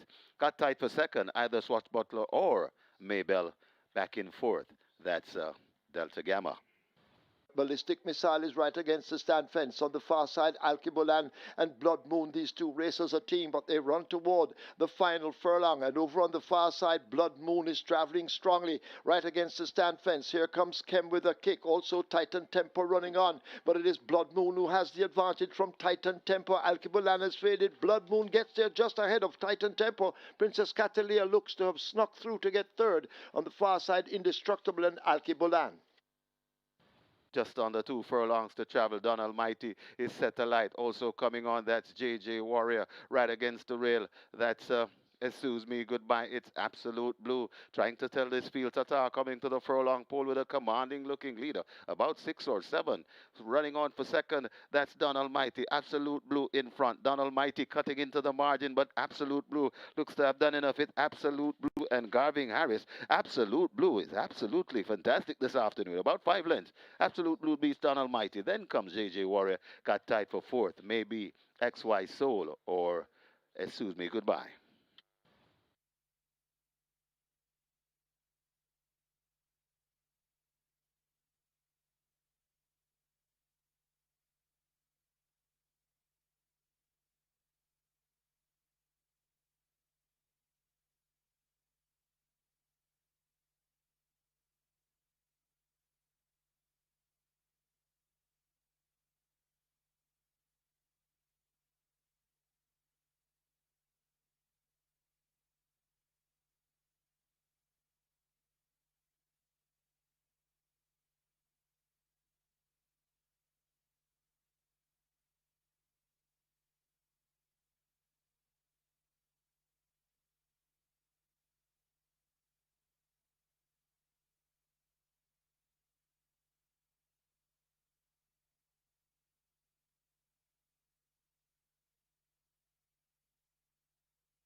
Horses take the track for the 8th. It's the Alexander Hamilton Memorial Trophy. It's an open allowance for 3-year-olds and up. The distance 1400 meters or 7 furlongs. One Provident, 51.5 kilos or 114 pounds. for Zulu Warrior, also 51.5 or 114 pounds. Wagering on double event, exacta trifecta, this is where the late triple begins. The late triple on its way to 800,000. Get your wagers on.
It's now time for a feature race on the card, the Alexander Hamilton Memorial Trophy. On the monitor right now is a photo of Alexander Hamilton, JPCD, who donated the property on which Caymanas Park was built in 1959. Alexander Hamilton is a racehorse owner and breeder for over 60 years and a Hall of Fame inductee and a recipient of the None Such Award. We honor Alexander Hamilton with the Alexander Hamilton Memorial Trophy. A field of 5 will go a distance of 1,400 meters or 7 furlongs. The purse is 1.4 million. And we have a big favorite here at 1 to 5 in the form of number 2, Supernatural Power. Makes her 2026 debut. Shows 4th in the Mute Mile. And the race was won by her stablemate, Ride All Day, who won by some 7.5 lengths. And she was beaten 4th by 9 3/4 lengths. So no Ride All Day present today. She has worked well with the blinkers fitted. 5 round in a minute and a fifth. 5 round in 59.2. Where Sleek Fox Woman rides for Filipiano, the Supernatural Power gets a vote here. Number 3, Fun Can Done. 4 more of the year should be able to acquit himself well, come from off the pace. And number 5, Wall Street Trader, winner of the Ash Wednesday Trophy. This Wall Street Trader should be prominent throughout as well. Christopher Mandine has struck up good form for owner Vincent Main and trainer Rowan Matthew. 3 to 1 the prize here. Joint second favorite is this Wall Street Trader. Zulu Warrior should be prominent throughout as well. Tyrese Anderson Writer, Adrian Prince, and ONS Racers of ONS Tack Room fame look for Zulu Warrior to use his pace to make the front end keenly contested. And Provident, the other runner, 15 to 1. Shaheem Gordon had a win early on the card, but Provident's chances look quite limited among these. Make it 2, 3, 5, 4. In the Alexander Hamilton Memorial Trophy, Supernatural Power over Fun Can Done, Wall Street Trader, and Zulu Warrior. Final trip is at 1.2 million. Get those bets on now, and best of luck.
So the runners are arriving at the post. Race number 8, today's feature, the Alexander Hamilton Memorial Trophy.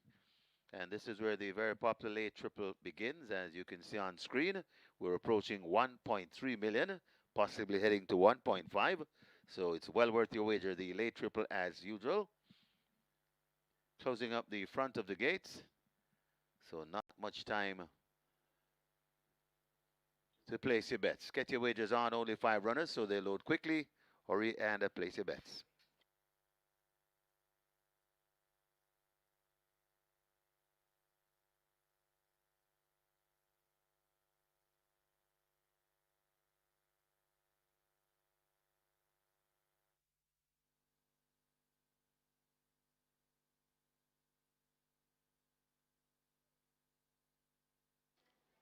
Horses loading.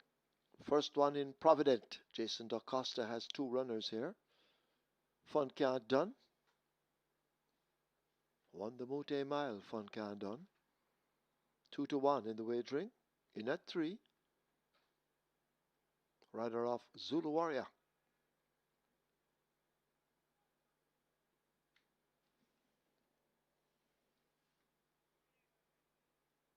Wall Street Trader is in at 5. So 2 to load. Zulu Warrior and the 1 to 2 favorite Supernatural Power.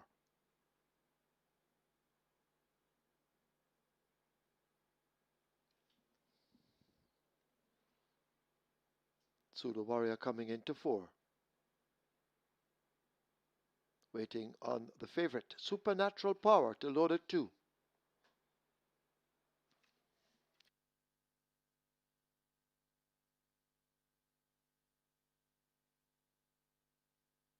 This is the Alexander Hamilton Memorial Trophy.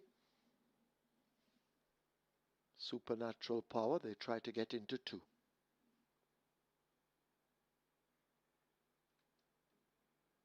So she's getting some help from the attendants.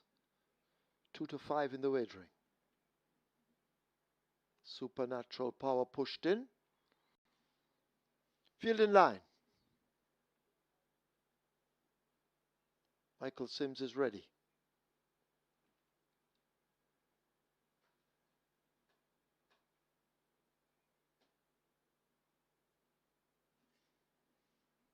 Sims continues to hold them. They're off for the Alexander Hamilton Memorial Trophy. Provident and Supernatural Power break at the back of the field. They charge down toward the final 6, and Fun Khan Dunn has grabbed that lead. Zulu Warrior in close attendance. Wall Street Trader forming the line of 3. A break of 2 lengths back to Provident, and Supernatural Power held up just the trailer as the small field make their way down the back stretch. They're about to arrive at the 5. Maybe 5 lengths separates them all, and Zulu Warrior shows on that lead. Fun Khan Dunn 3 parts of a length down on the rail. Supernatural Power now unleashed and beginning to gain as they make their way into that final half of a mile. They're into the turn for home, and Supernatural Power and Radish Roman now assume the lead. Wall Street Trader trying to stay with her. Zulu Warrior fades back in 3rd. Fun Khan Dunn has backed out into 4th spot, and Provident races at the back, but they've left the 3/8 and make their way passing the 5/16th, and it is the filly Supernatural Power who holds the advantage. Wall Street Trader now launching an attack in the red silks down against the rail. Here is Fun Khan Dunn wound up on the outside. Supernatural Power in a battle royale. Wall Street Trader on the rail. Fun Khan Dunn kicking in on the outside. Fun Khan Dunn and Supernatural Power continue the duel inside the final furlong. Fun Khan Dunn just the leader. Supernatural Power and Radish Roman attempting the fight back. It is Fun Khan Dunn battling Supernatural Power. The bobbing heads have gone by. Could be Fun Khan Dunn just over Supernatural Power, but it's close. Then Wall Street Trader, Zulu Warrior, and Providence.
Right away, we have a George inquiry. George looking at the final 50 meters. Please hold all tickets. George inquiry, hold all tickets, please.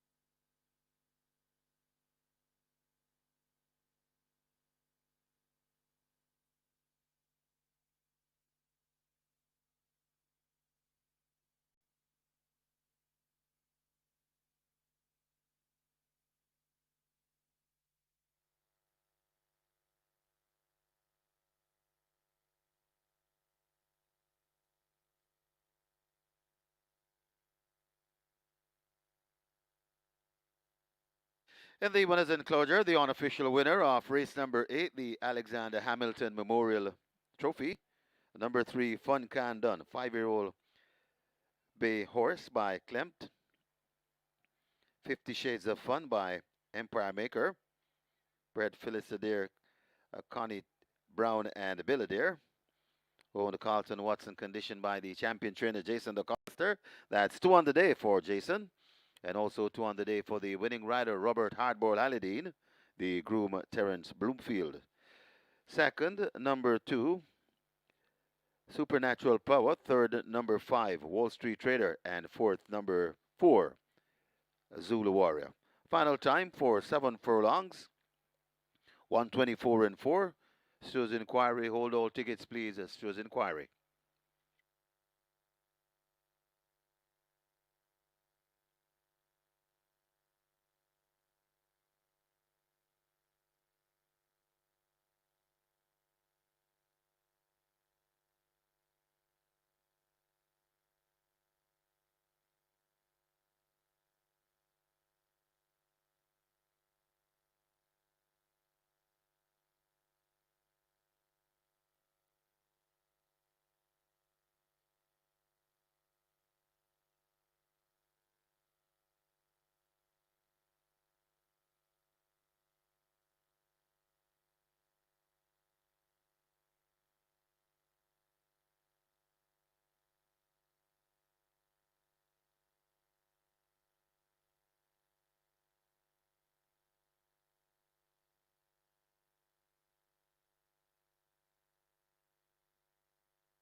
They're off for the Alexander Hamilton Memorial Trophy. Provident and Supernatural Power break at the back of the field. They charge down toward the final 6, and Fun Can Done has grabbed that lead. Zulu Warrior in close attendance. Wall Street Trader forming the line of 3. A break of 2 lengths back to Provident, and Supernatural Power held up just the trailer as the small field make their way down the back stretch. They're about to arrive at the 5. Maybe 5 lengths separates them all, and Zulu Warrior shows on that lead. Fun Can Done 3 parts of a length down on the rail. Supernatural Power now unleashed and beginning to gain as they make their way into that final half of a mile. They're into the turn for home, and Supernatural Power and Radish Roman now assume the lead. Wall Street Trader trying to stay with her. Zulu Warrior fades back in third. Fun Can Done has backed out into fourth spot, and Provident races at the back, but they've left the 3/8 and make their way passing the 5/16, and it is the filly Supernatural Power who holds the advantage. Wall Street Trader now launching an attack in the red silks down against the rail. Here is Fun Can Done wound up on the outside. Supernatural Power in a battle royale. Wall Street Trader on the rail.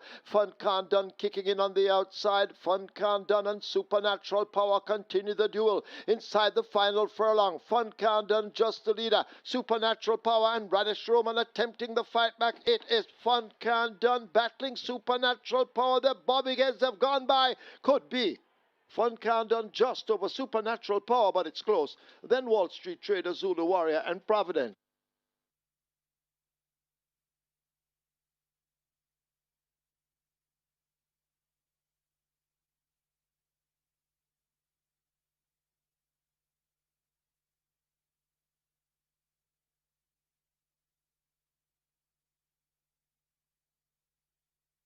As well as the Stewards Inquiry, we now have a jockey's objection. Radish Roman and 2 Supernatural Power objecting to Robert Halidine, and 3 Fun Can Done first past the post. So Stewards Inquiry, jockey's objection against first past the post by second past the post. Hold your tickets.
And after this judge's inquiry on jockey's objection, the objection has been overruled. There will be no change. No change to the order of finish.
Ladies and gentlemen, your attention call to the winners enclosure for the presentation of the Alexander Hamilton Memorial Trophy.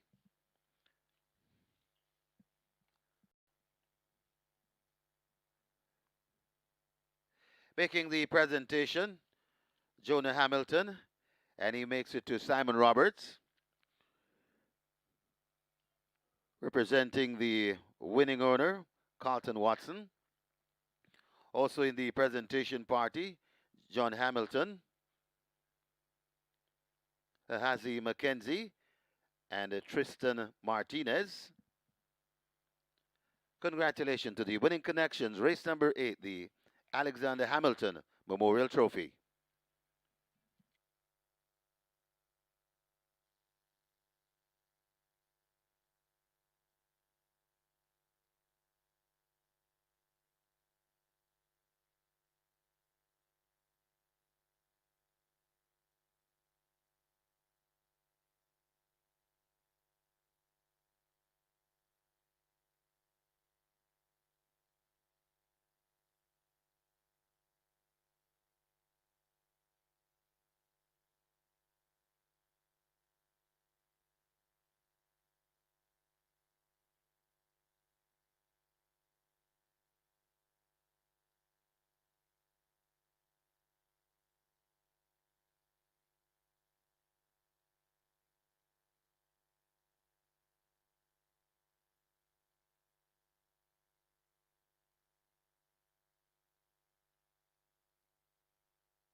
Result of the 8th official, horses to the barn, 3, Fun Can Done, 5, Wall Street Trader, 3 and 5 go to be tested, splits 24-2, 47-1, 12-1.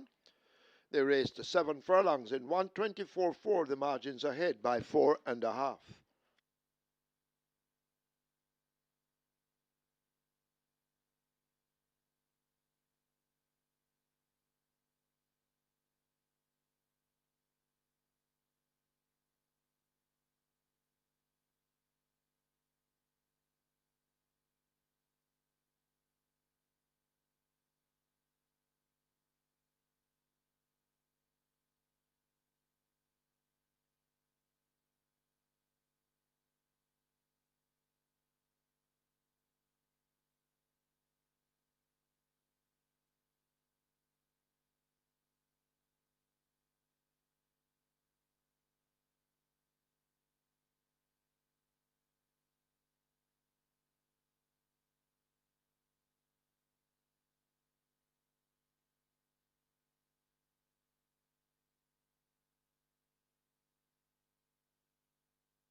On to race number 9, and there's a nice little mover here. Number 2, Sunny T and Chippy. This one was at $4.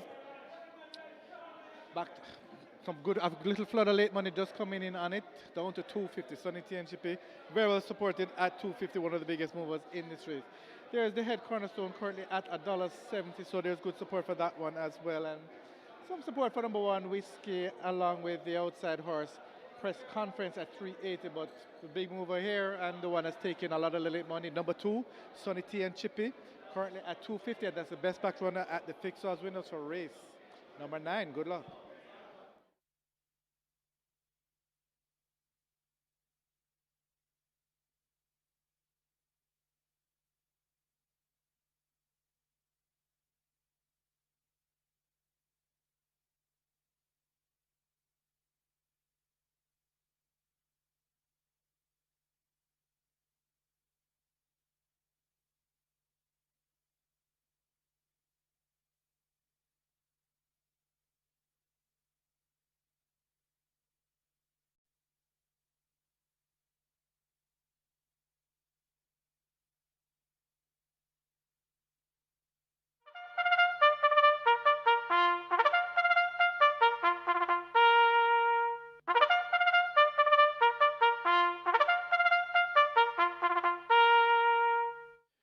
Horses that take the track for the 9th. It's for 3-year-olds and up. It's a claiming event. 1.5 million to 1.2 million the tag. The distance 1,300 meters or 6.5 furlongs. Number 1, Whiskey, goes with 53.5 or 118. 4, Rejected Raja, 53 or 117. 7, Milas, 51.5 or 114. 8, Press Conference, 55 or 121. Wagering on double event, this is the late double. Late double on its way to $1 million. Exacta, Quinella Trifecta Superfecta. Get your wagers on, runners make their way to post.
An exciting finish here to the feature, the Alexander Hamilton Memorial Trophy, and that's a fun can done for most of the year. Robert Haldane riding for Jason Acosta getting the better of supernatural power. Radish Roman for Filippiano D. So a thrilling finish. Just ahead separated the top two in the Alexander Hamilton Memorial Trophy. Live ticket count on the Twilight Six now down to only 7. And that means that you're into some big bucks already with over $6 million in that net pool. And that's going to be interesting to see how the last 2 legs of the Twilight Six will unfold.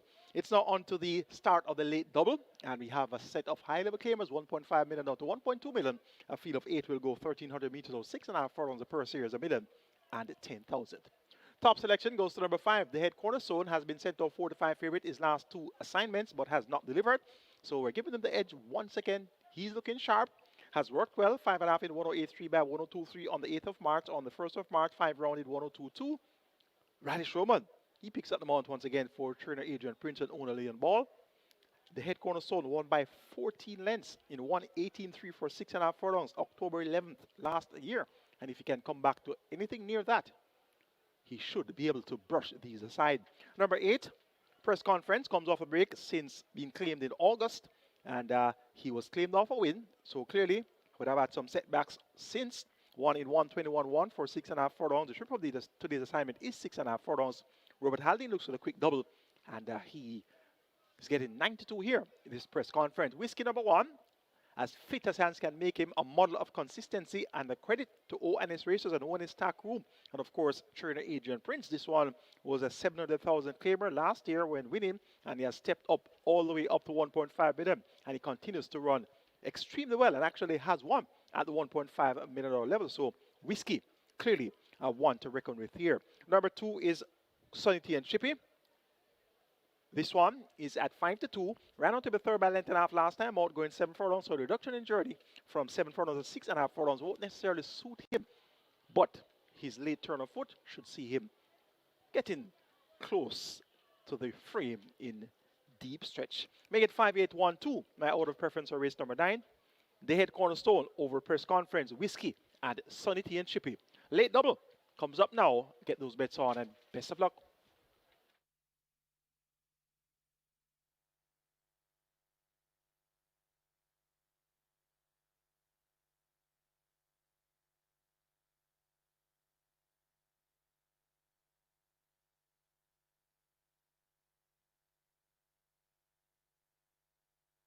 So the runners are arriving at the post. Race number 9, the penultimate. This is where the late double begins. Late double.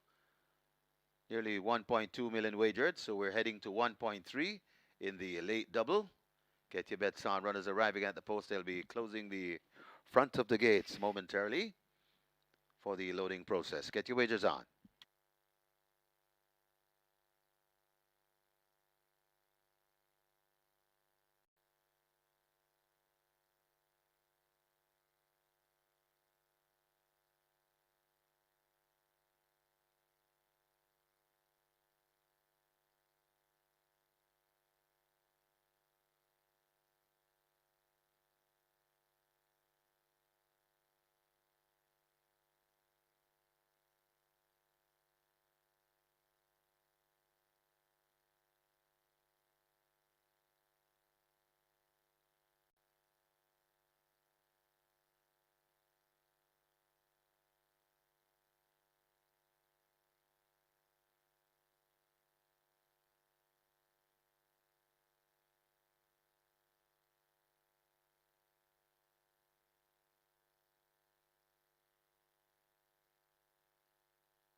Late double approaching 1.6 million. They are now closing the front of the gate for the loading process. The late double, nearly 1.6 million and climbing as the front of the gates are closed. So the loading up about to start.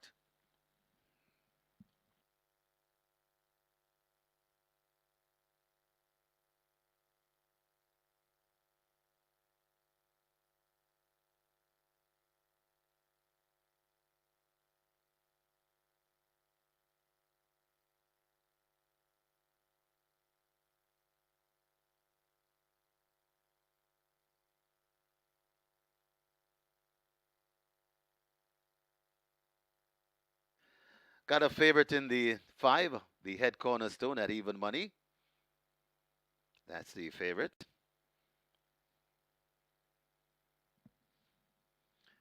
Adrian Prince, Radesh Roman. Then we get 5-2 on the 1. That's Whiskey.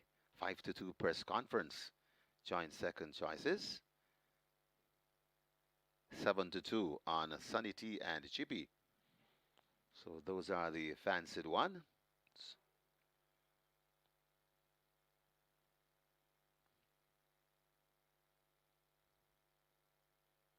Loading up has started. Horses loading for the 9th. Rejected Rada, the first one to load. Rejected Roger at 26-1 in the betting.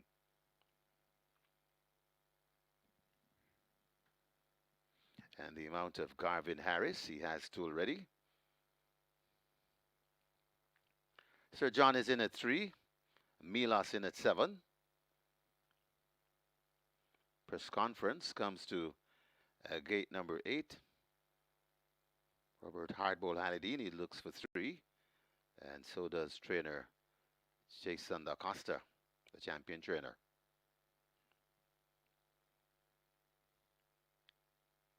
Whiskey, slotted into 1.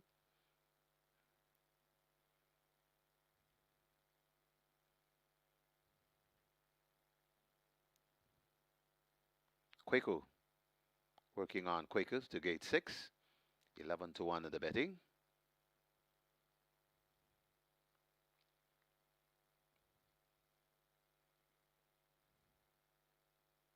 So Quaku brought to gate 6.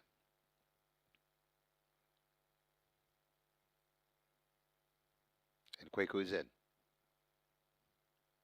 Waiting on Sunny T and Chippy and the head cornerstone to complete the line. 6.5 furlong the trip. Sunny T and Chippy walks to gate 2. Sunny T and Chippy is in. The even money favorite. That's the one we wait on. The head cornerstone. Now goes in. 6.5 furlong the trip. Starter Michael Sims is ready. And we're ready for race number 9.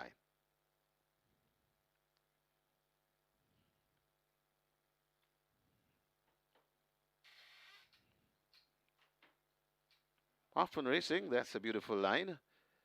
As wanting that lead in the middle, that's Milas. And Milas now passes the 6 in front. It's Milas in front of Whiskey rushing down on the inside. Then comes a Rejected Raja. The 2 lengths away to Quaku. Also coming on, that's the head cornerstone. Then comes a Sunny T and Chippy as they go past the 5. Press conference comes next, and racing at the back of the field, that's Sir John. They head toward the 4 furlong point, and it is Whiskey and Milas mixing it up. Whiskey margin as a leader from Milas, about 3 lengths before we come to making progress. That's the head cornerstone. Then comes Rejected Raja. Press conference is coming on too. Also there, that's Quaku.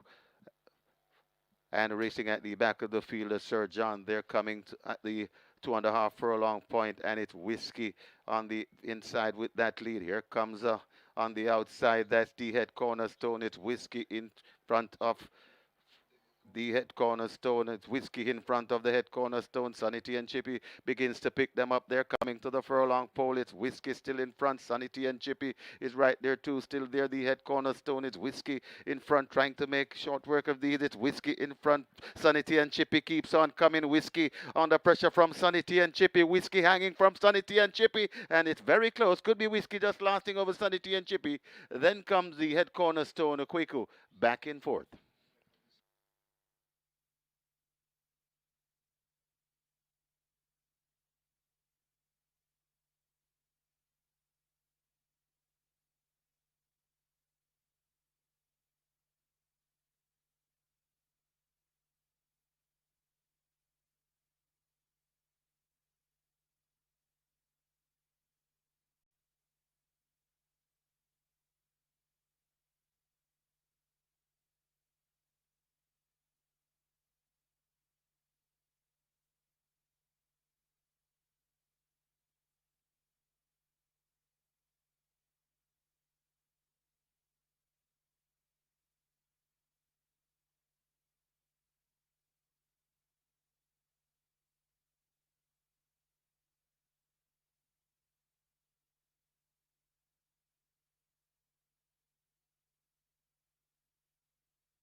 And the winners enclosure, the unofficial winner of race number 9, number 1 Whiskey, 7-year-old bay horse by Savoy Stomp, Raise Your Voice by Shuffling Madness, bred Richards Azan and Wilbert Bagwandine, own ONS Racers. Winning trainer Adrian Prince, the winning rider Mr. Smooth, Demar Williams, the groom Troy Legister, second, number 2 Sunny T and Chippy, a third, number 5 the head cornerstone, and fourth, number 6 Quaco. Final time for 6.5 furlongs, 120 and 3.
Number 1, Whiskey.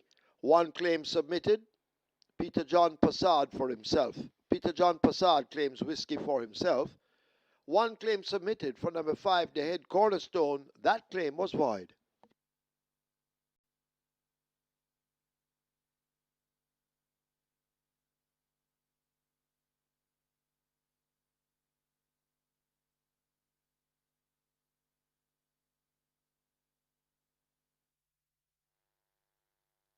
So have a look at your screens for the win print.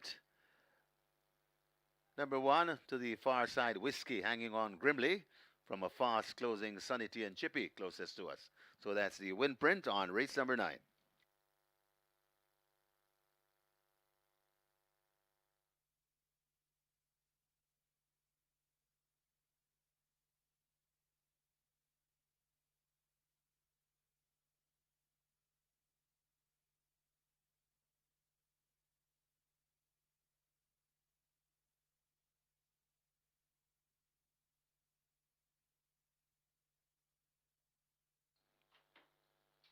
Often Racing, that's a beautiful line. As wanting that lead in the middle, that's Milas. And Milas now passes the 6 in front. It's Milas in front of Whiskey rushing down on the inside. Then comes a Rejected Raja. 2 lengths away to Kwaku. Also coming on, that's the Head Cornerstone. Then comes a Sunny T and Chippy as they go past the 5. Press Conference comes next, and racing at the back of the field, that's Sir John. They head toward the 4 furlong point, and it is Whiskey and Milas mixing it up. Whiskey margin as a leader from Milas, about 3 lengths before we come to making progress. That's the Head Cornerstone. Then comes Rejected Raja. Press Conference is coming on too. Also there, that's Kwaku.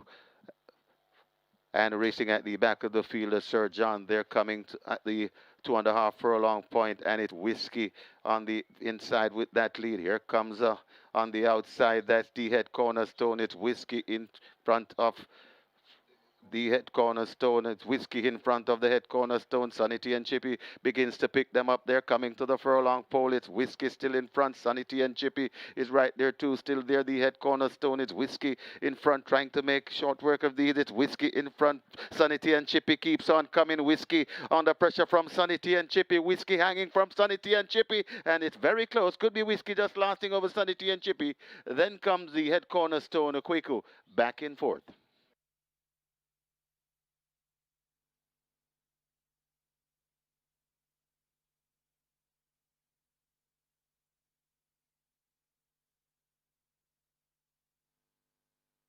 Result of the 9th, now official. Horses to the barn, 1 Whiskey. 8 Press Conference. 1 and 8 go to be tested. Splits 23-3, 47-4, 113-4. Final time 6.5 furlongs. A nose by 5 3/4.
Ladies and gentlemen, please join us in the winners enclosure for a special presentation and recognition of the devastating one, Dane Dawkins, riding 5 winners on February the 7th.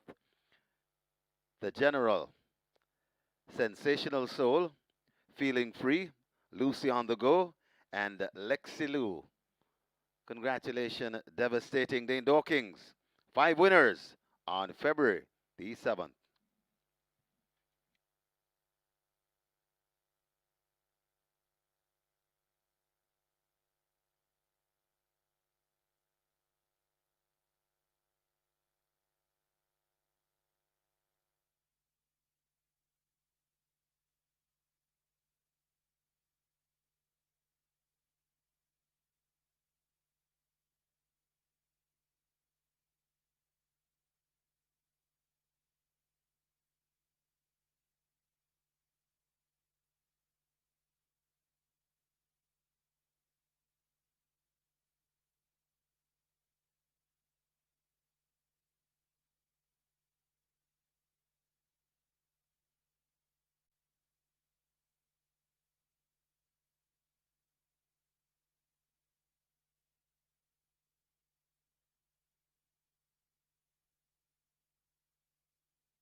And we're here for the 10th and final. So there are two horses that are really getting bet here at the fixed odds with us. Number one, Dark Swan, currently at $1.90. This one open at $2.50.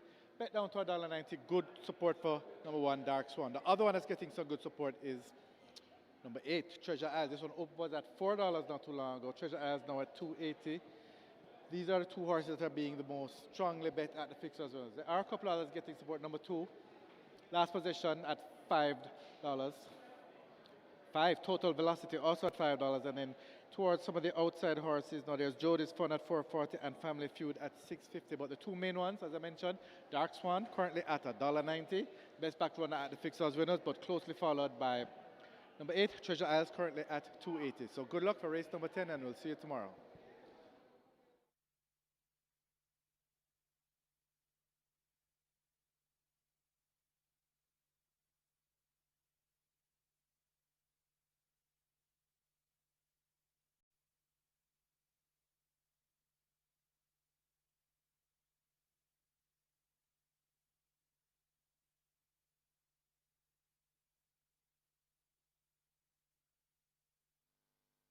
Your attention, please. Radish Roman wanted by the stewards. Radish Roman, please go to the stewards room.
Number 5, Total Velocity, now a late non-starter. Radish Roman not riding, no rider available.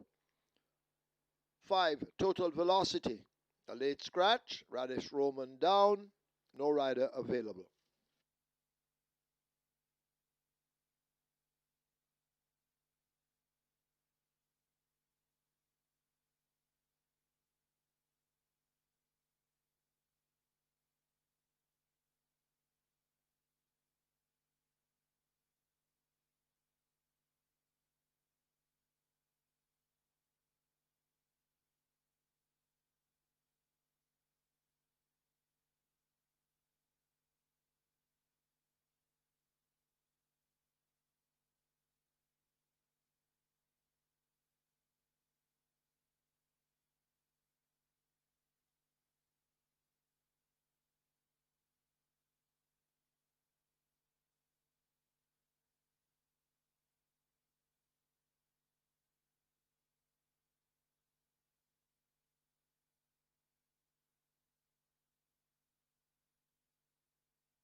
Horses take the track for the 10th. It's a restricted allowance 5 for native bred 4-year-olds and up.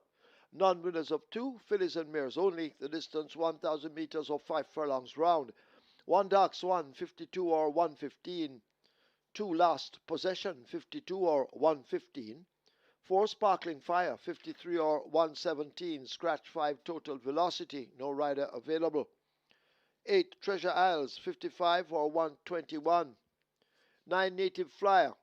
There was no declared weight. The allotted weight 55.5. Native Flyer goes with 53.5 or 118. Wagering on Exacta, Quinella, Trifecta, Superfecta, High Five on its way to 250,000. Get your wagers on.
Another exciting finish on the card. We had back-to-back races, which came down to a whisker, and that's a whiskey winning by a whisker in race number 9. And previous to that, in the feature Alexander Hamilton Memorial, we saw Fun Can Done winning by a head just over Supernatural Power. So 2 races that brought the house down, and that was champion apprentice Demar Williams in the saddle, more popularly known as Struggle, riding for trainer Adrian Prince, more popularly known as Dan Dan, and owners Honest Racers of Honest Tack Room fame. And whiskey, of course, a credit to the Tack Room. This one raced at 700,000 last season and won at 700,000 and has stepped up to 1.5 million and won multiple races. So indeed, Whiskey responded well to the care of the O&S Racers and O&S Tack Room and Adrian Prince. Santian Chippy, just by the flavor duster, just by a whisker, was in second, and the head cornerstone disappointed once again. And I tell you, the saying is that the stone that the builder refused becomes the head cornerstone. Well, I think I'm going to refuse this stone next time around, because 4 to 5, 3 occasions, that's too expensive for me. So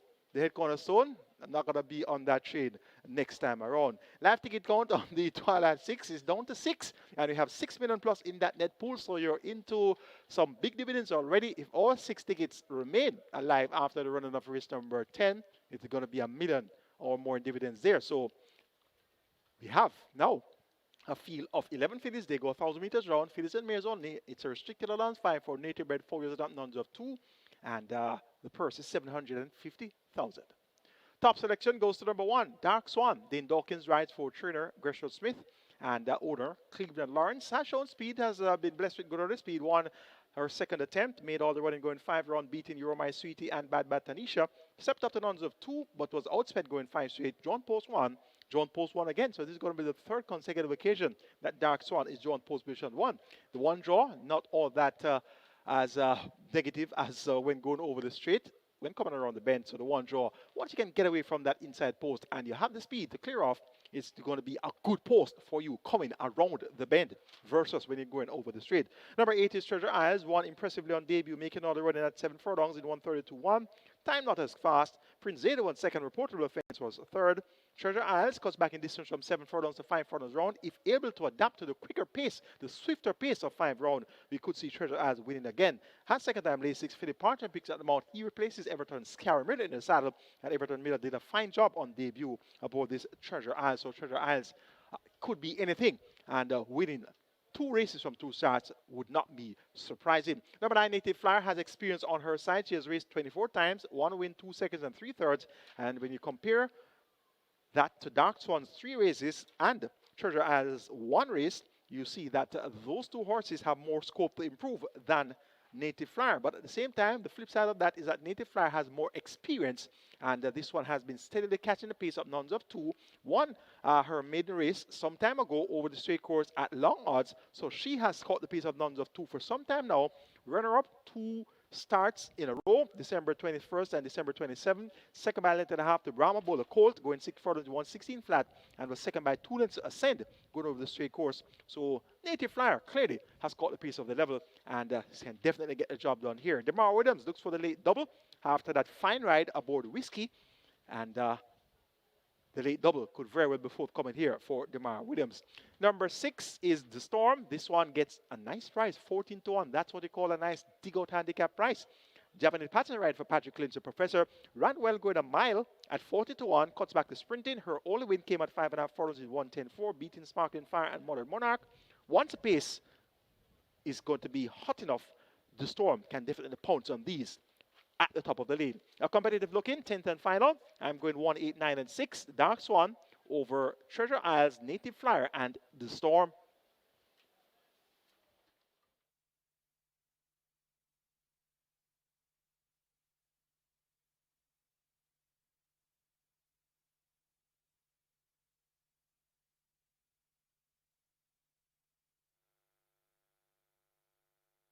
So the runners arriving at the post for the 10th and final. Be reminded we have 10 more for you tomorrow on this 2-day carnival of racing here at Caymanas Park. The mandatory payout for tomorrow, it's the early 5-star. High five wagering here in the 10th and final. High five pool approaching 400,000. Get your bets on.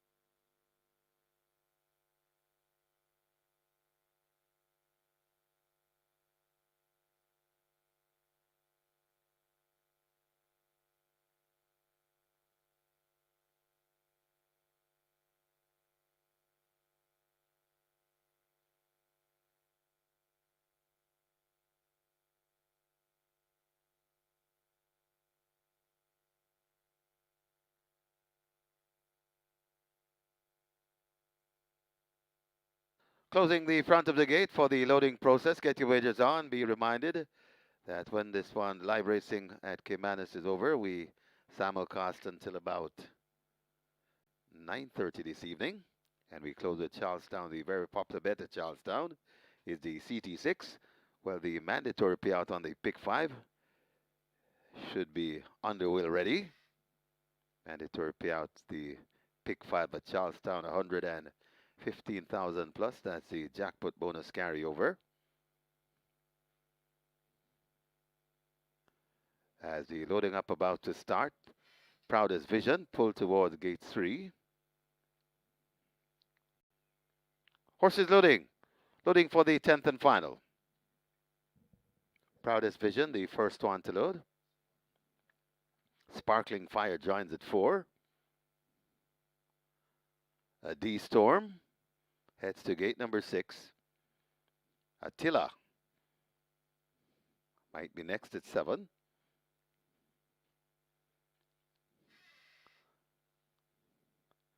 Attila goes in.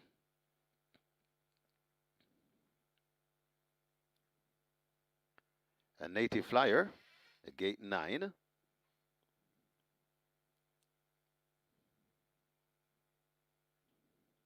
Native Flyer goes in. Dark Swan to gate 1.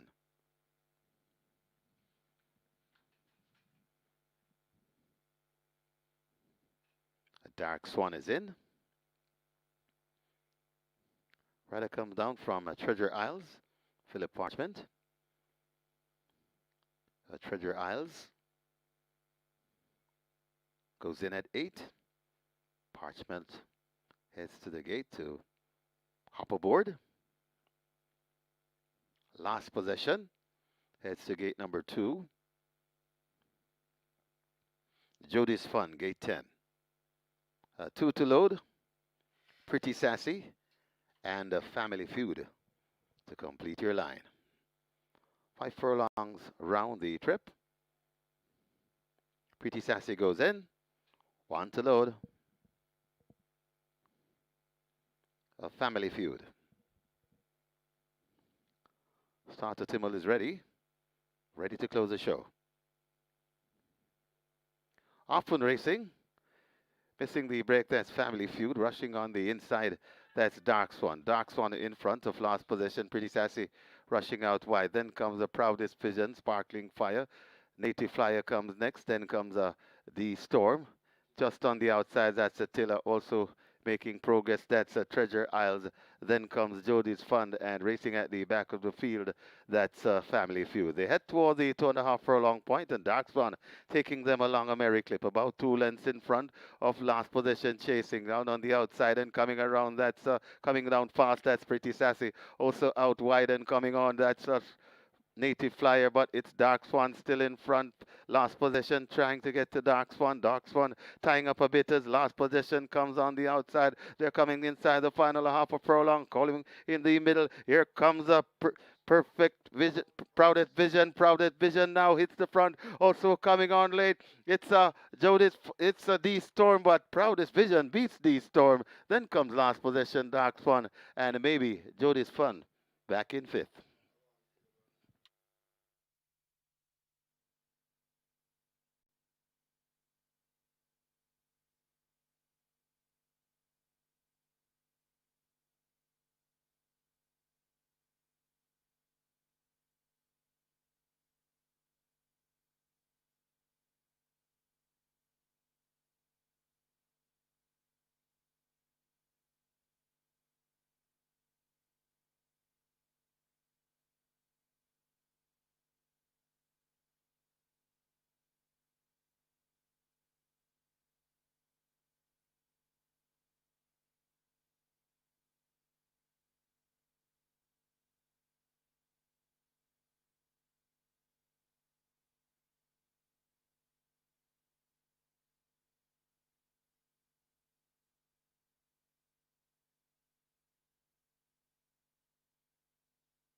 In the winners enclosure, the unofficial winner of race number 10, number 3, Proudest Vision, 4-year-old chestnut filly by Patton Proud.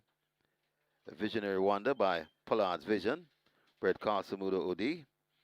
Owned and trained Carlton Cunningham. The winning rider, 2 on the day for Shaheem Gordon. The groom, Jerome Samuel, second. A number 6, The Storm. A third, number 2, Last Possession. Fourth, number 1, Dark Swan. And the fifth, number 10, Jody's Fun. Final time for 5 furlongs round 103 and 1.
Often racing.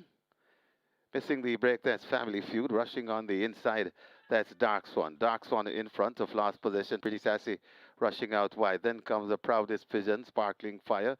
Native Flyer comes next. Then comes the Storm. Just on the outside, that's Attila also making progress. That's Treasure Isles. Then comes Jody's Fund, and racing at the back of the field, that's Family Feud. They head toward the 2.5 furlong point, and Dark Swan taking them along a merry clip, about 2 lengths in front of Last Possession, chasing down on the outside and coming around. That's coming down fast. That's Pretty Sassy. Also out wide and coming on. That's Native Flyer, but it's Dark Swan still in front. Last Possession trying to get to Dark Swan. Dark Swan tying up a bit as Last Possession comes on the outside. They're coming inside the final half a furlong, calling in the middle. Here comes a perfect vision, Proudest Vision. Proudest Vision now hits the front. Also coming on late, it's Jody's, it's D Storm, but Proudest Vision beats D Storm. Then comes Last Possession, Dark Swan, and maybe Jody's Fun back in fifth.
Five, with a carryover in excess of $252,000.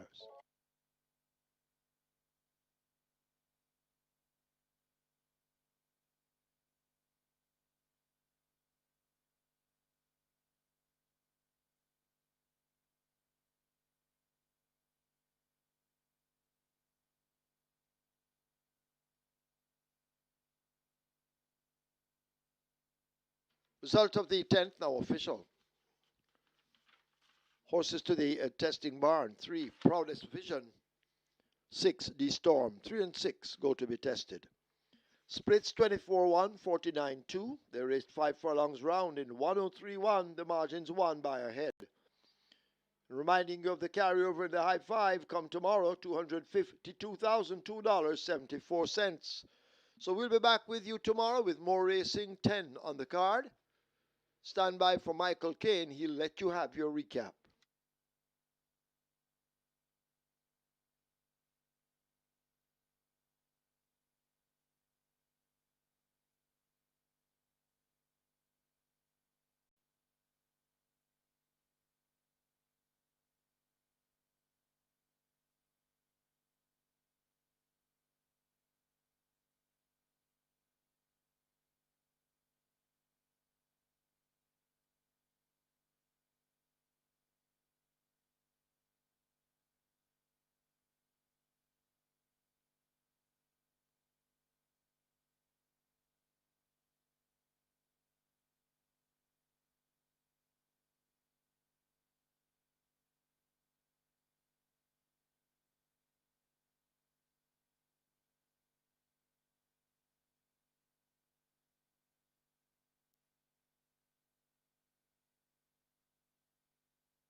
A great day of Florida races come to a closure once again here at Caymanas Park, and indeed we had a lot of fun, some exciting finishes too.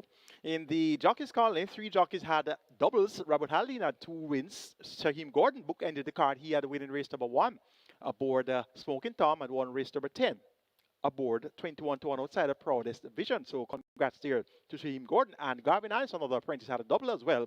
And his wins were in races 6 and 7. Race number 6, he rode Absolute Blue to victory for Lawrence Mantle. And race number 7, he rode Roman Princess the victory for trainer Lenny Shim. So Robert Haldane on a double. And of course, one of Robert Haldane's wins was in the feature race, the Alexander Hamilton Memorial Trophy aboard Fun Candon.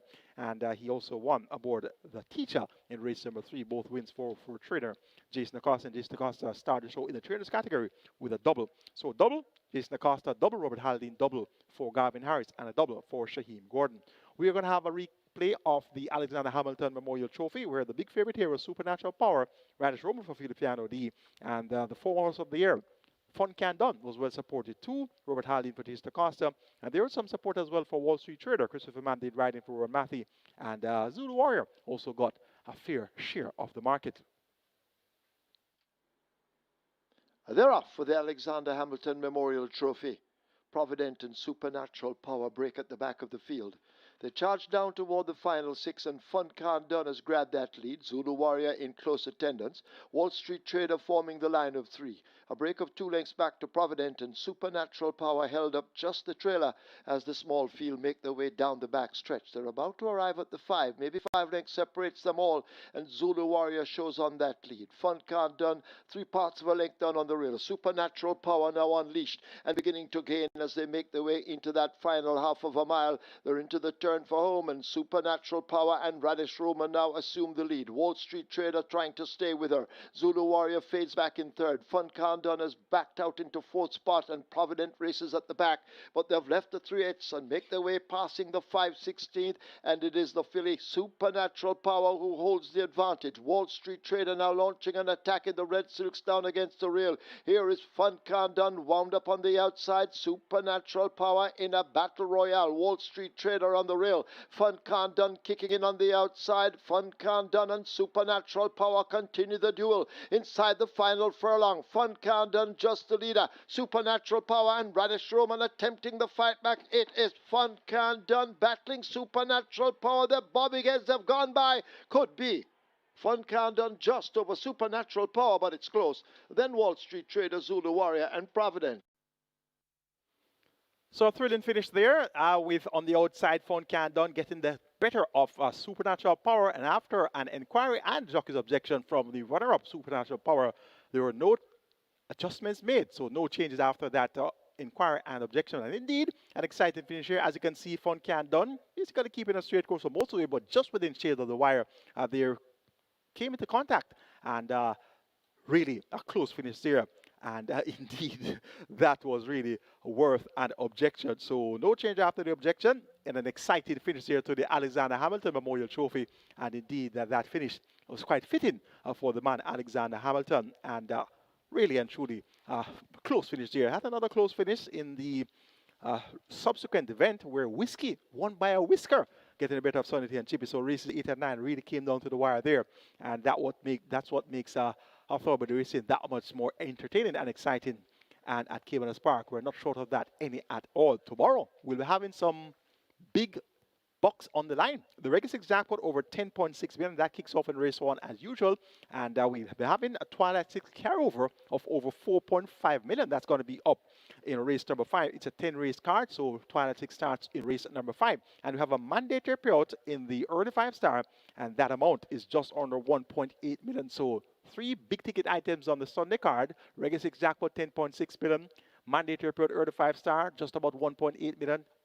Converted to a carryover, that jackpot converted to a carryover, and the carryover of the Twilight 6 over 4.5 million. So Sunday, you know for sure, we'll be having some outsiders along the way. That's it from us here at Caymanas Park today. We'll be here in a few hours' time. First post for the 10-race card on Sunday is 11:55 a.m. I'm your analyst, Michael Keane, on behalf of the production team and also on behalf of our promoter, Supreme Ventures Racing and Entertainment Limited. Have a good Saturday evening and see you for some Sunday racing in a few hours' time.